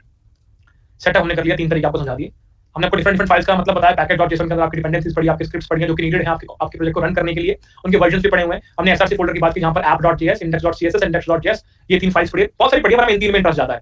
app.js, index.js फाइल कौन सी होती है, index.js फाइल की पहली JS फाइल जो कि एग्जीक्यूट होती है जब पेज लोड होता है, जो कि क्या करती है, index.html फाइल जो कि पब्लिक फोल्डर पड़ी है उसको पकड़ के लाती है, उसमें से जो div एलिमेंट पड़ा है रूट आईडी वाला उसको रिप्लेस करती है ऐप वाले कंपोनेंट से। ऐप कंपोनेंट क्या होता है, आपका पहला कंपोनेंट होता है किसी भी रिएक्ट ऐप का, जो कि बाय डिफॉल्ट आपको प्रोजेक्ट क्रिएशन पे मिलता है। उस ऐप कंपोनेंट के अंदर आपने कुछ कोड डिफाइन कर रखा है जो कि रेंडर होगा आपके यूआई के ऊपर। क्या बात समझ में आती है? बहुत बढ़िया। नोड मॉड्यूल में आपके सारे पैकेज पढ़े, इनका यूज करने वाले हैं, बढ़िया। आगे चलते हैं। असलियत में हो क्या रहा होता है, जब आप npm start वाली कमांड चलाते हैं तो जो भी कोड आपने लिखा है, यूजर फ्रेंडली कोड, मैंने यहाँ पे लिखा हुआ है, उसको आप कन्वर्ट करते हैं npm start कमांड का यूज करके ब्राउजर फ्रेंडली कोड के अंदर। क्या बात समझ में आती है? अच्छा, कोड तो हमने देखा नहीं ब्राउजर का, देखें ब्राउजर का कोड देखें भाई, कोड देखते हैं ब्राउजर का, फटाफट ब्राउजर कोड देखते हैं। तो हम गए यहाँ पे, क्या बनाया मैंने, अरे इसको ठीक करो भाई, बहुत गंदा लग रहा है, इसको ठीक करो, ब्लैक कलर ठीक था, इसका हमने लिख दिया, इसको फ्लेक्स सेलेक्शन कॉलम करो यार, हटाओ यार, ठीक है जी, ऐसा हो गया, बहुत बढ़िया। अब मैंने क्या किया, मैंने इस पे इंस्पेक्ट एलिमेंट किया और देखते हैं क्या है। अब तुम मुझे बताओ, क्या मैंने खुद से ही कोड लिखा है कि पहले डिवाइड कार्ड की, फिर कार्ड के अंदर ये डिव डाल दो, ये डिव डाल दो, ये मैंने लिखा था ऐसा कोड, मैंने एचटीएमएल की फाइल में ऐसा कोड लिखा था कुछ नहीं, मैंने तो नहीं लिखा। तो अब तुम्हें समझ में आया कि जो कोड मैंने लिखा है यूजर फ्रेंडली कोड अपने विजुअल स्टूडियो कोड में, उसको npm स्टार्ट करने के बाद इस कोड में उसे कन्वर्ट कर देता है वो, जो कि ब्राउज़र को समझ में आने वाला है। क्या बात समझ में आई? क्या बात समझ में आई? तो ये फॉर्मेट, ये कोड तो मैंने लिखा ही था ना, तो अपने आप जनरेट हुआ जो मैंने कोड लिखा रिएक्ट में उसकी वजह से, ठीक है, ये हमने देख लिया। वापस चलते हैं, हमने पढ़ा यहाँ पर, और अगर किसी फंक्शन या क्लास या ऑब्जेक्ट को मुझे कहीं पर यूज करना है तो मैं उसको एक्सपोर्ट करूंगा, जहां पर भी यूज करना चाहता हूं मुझे उसको इंपोर्ट कराना पड़ेगा, ठीक है जी, बात समझ में आ गई। जेएस का रिफ्रेशर मैंने शेयर किया हुआ आपके साथ इसी डैशबोर्ड के ऊपर, उसको आप पढ़ सकते हैं, और 6-7 आर्टिकल्स वहां पर लिस्टेड हैं, बहुत सारे कॉन्सेप्ट पहले से आपको आता है, उससे आगे पढ़ेंगे, ठीक है। index.html के अंदर आपके div वाली जो रूट वाली जो आपकी div थी उसको रिप्लेस करता हूं ऐप कंपोनेंट से, ठीक है, ये पढ़ा दिया मैंने आपको। और ये कहां पहुंच गया मैं, और अरे कहां और नहीं पढ़ाया मैंने तो बहुत कुछ पढ़ाया था आज क्लास में, कर रहा मैं इसका तो दुनिया भर की चीजें पढ़ाई मैंने। इसका मैंने तुम्हें पढ़ाया किस प्रकार तुम खुद का कंपोनेंट क्रिएट कर सकते हो, और किस प्रकार उस कंपोनेंट के अंदर तुम डेटा पास कर सकते हो यूजिंग प्रॉप्स। राइट वे क्या है प्रॉप्स के द्वारा डेटा सेंड करने का, डिफरेंट कौन कौन से तरीके हैं डेटा को सेंड करने के। और तुमने पढ़ा कि अगर मैं किसी कंपोनेंट के अंदर इनसाइड कंपोनेंट कंटेंट डाल देता हूं तो वो कंटेंट विजिबल नहीं होता बाय डिफॉल्ट, उसको विजिबल करने के लिए मुझे props.children का यूज करना पड़ता है। और यहाँ पर CSS के लिए मैंने तुम्हें होमवर्क दिया कि अगर मैं उस कंपोनेंट के अंदर बहुत सारा कंटेंट डाल दूं, बहुत सारे कंपोनेंट डाल दूं, अगर मैं उस पेरेंट कंपोनेंट के अंदर बहुत सारे एलिमेंट्स डाल दूं या बहुत सारे कंपोनेंट्स डाल दूं, तो उनकी CSS प्रॉपर्टीज काम नहीं करती ढंग से। उनकी CSS प्रॉपर्टीज काम कराने के लिए मुझे एडिशनली क्या करना पड़ेगा, वो तुम्हारे लिए होमवर्क है, जहां मैंने props.class के बारे में पढ़ के आना, ठीक है, बढ़िया। तो ये थी हमारी आज की क्लास। अब मुझे बताओ अनाउंसमेंट क्या हो रहा है, क्या मतलब इस बात का, कौन सी अनाउंसमेंट? अच्छा, जो मैं करने वाला था, देखो मैं अभी तो मैं नहीं कर रहा, ठीक है, मेरा ये फ्यूज भी उड़ा हुआ है, ठीक है। मेरा इंटेंट ये था, मेरे को दुख हो रहा था कि कल वाली तुम्हारी क्लास जो थी वो कैंसिल हुई due to my internet connection. उससे पहले तुम्हारी ट्यूसडे वाली क्लास कैंसिल हुई क्योंकि होली वाला दिन था, वो भी तुम्हारा रीजन था कि तुम्हें छुट्टी चाहिए थी, बाद में तुम मेरे ऊपर चढ़ रहे हो क्लास कैंसिल हुई है, तो तुम्हें लग रहा है कि तुम्हारा कोर्स एक दो हफ्ते पीछे चला गया है। तो मेरा ये था कि मेरे पास एक ही दिन होता है मंडे का फ्री, ठीक है, जिसमें मैं कुछ काम नहीं कर रहा होता, मैं अपने घर के काम कर रहा होता हूँ, तो मेरा था मंडे को तुम्हारी मैं एक्स्ट्रा क्लासेस लगा दूं जब तक कोर्स कंप्लीट नहीं होता, ऐसा कुछ करके। तो तुम्हारी जहां हफ्ते में 4 क्लासेस होती थी, मैं तुम्हारी हफ्ते में 5 क्लास करने वाला था, उसके मैं कोई एडिशनल चार्ज नहीं करता ना, तुम एडिशनल पैसे मांगता। तो अगर ना तुमने मुझसे ऐसा कुछ बोला कि भैया मंडे को हमारी क्लास ले लो, तो मैं अपने इंटेंट से ले रहा हूँ, अपने मन से ले रहा हूँ ना भाई। तो जब मैं तुम्हारे बारे में इतना अच्छा सोच पा रहा हूँ कि भाई इनकी 4 की जगह 5 क्लासेस कर दे क्योंकि इनको लग रहा है कि डिले हो गया, तो तुम क्यों आधे घंटे के पीछे पड़े हो कि मेरी 2 घंटे क्लास तुमने 1.5 घंटा कर दिया, ये क्या सेंस बनती है? तो मैं इसका ऑफेंड हो गया कि जब मैं नहीं सोच रहा यहाँ पे कि जब मैं तो बाहर का बंदा नहीं समझ रहा, तो तुम्हें अपना बंदा समझो, किसने मेरे पर ट्रस्ट किया, मेरे पास आके बैठ के पढ़ रहा है, तो तुम ऐसा क्यों कर सकते हो भाई? ये तो सेंस नहीं बनने बात की। तो जितना मैं गिव कर रहा हूँ उतना मुझे वापस नहीं मिल रहा, मैं ऑफेंड हो गया, मैंने कहा ये नहीं कर रहा हूं, मेरी मर्जी में नहीं कर रहा। क्या बात समझ में आती है? क्या बात समझ में आती है? तुम्हें दिख रहा है सिर्फ उस दिन का कि मेरा आज का 1 घंटा खराब हो गया, मेरा आज का 2 घंटे खराब हो गया, 2 दिन 3 दिन का खराब हो गए। मैं देख रहा हूं अगले 3 महीने का कि इनके जो पिछले 4-5 दिन खराब हो, अगले 4 महीने में बढ़िया कर देता हूं। अपनी सोच है भाई, तुम्हारी लिमिटेड है उस आधे घंटे के लिए, मेरी लिमिटेड है अगले 6 महीने के लिए। तुम अपना आधा घंटा सोचते हो, मैं तुम्हारा 3 महीना सोचता हूं, मैं तुम्हारा 6 महीना सोचता हूं। ये फर्क है हमारे अंदर, ठीक है, ये फर्क है हमारे अंदर, इतना ही फर्क है बस, और कोई फर्क नहीं है। तुम्हें ये फील हो रहा है कि मेरी आज 2 घंटे क्लास में भैया 10 मिनट अपनी खुद की बात कर ली, तुम्हारे 10 मिनट खराब हो गए। मैं नहीं सोचता ऐसे, मैं नहीं सोचता भाई, मैं बड़ी सोच के चलता हूँ। ये कोर्स कोई 1 क्लास का कोर्स नहीं है, ये कोर्स हमारा 4.5 महीने का कोर्स था और तुम सब बच्चे ऐसे नहीं आए हो, तुम यहाँ पे ट्रस्ट करके आए हो, तो मेरी गारंटी का ट्रस्ट ब्रेक नहीं होना चाहिए, मैं रिस्पांसिबल हूँ उसके लिए। कल मेरा नेट कनेक्शन नहीं चला, मेरी गलती हो, तो मैं कैसे निपटाता हूँ उसको 4 महीने और एक्सटेंड करके, 4 महीने लगातार मंडे क्लास एक्सटेंड करके। किसी के बस की नहीं है, लिखवा लो मुझसे कि कोई जीवन में 6 दिन क्लास लेता हूँ, 1 दिन फ्री हो, उस दिन बैक में क्लास ले लूंगा, मतलब नहीं बनता, सेंस नहीं है, ले ही नहीं सकता। ठीक है, धन्यवाद एवरीवन, मिलेंगे आपसे आपके अगले सेशन के अंदर। इस सेशन में इतना ही, गुड नाइट। कोई भी डाउट आ रहा है डिस्कॉर्ड पे डाउट सर्वर पर रेज करो, आई थिंक मैं बहुत सक्षम हुआ हूंगा आपको आज की क्लास में रिएक्ट को समझाने में। धन्यवाद, धन्यवाद। और भाई मैं आप लूट नहीं है, मैं सीधी बात बता रहा हूँ। हाँ ठीक है, तुमने पे किया, मुझे पैसे मिले, मैं ये नहीं कह रहा फ्री में पढ़ा दिया, और मैं लूट नहीं है भाई, मैं उसी घर से आता हूँ जहाँ तुम आते हो। मेरे पापा 24 घंटे 36 घंटे बिना सोए गाड़ियां चलाई उन्होंने। ठीक है, यहाँ से लोगों को ढोके लेके जाना, वहां से लोगों को वापस लेकर आना, मुझे पता है पैसे कैसे कमाए जाते हैं, किसी खराब करने नहीं आया मैं। ठीक है, बढ़िया पैसे तुम्हारे बिल्कुल वर्थ इट, वैल्यू मिलेगी। ठीक है, चिंता मत करना उस चीज की, वो तुम चाहे मुझसे लड़ो, मुझे जो मुझे उल्टा बोलो, मैं तो वैल्यू देके भेजूंगा। Bye, good night.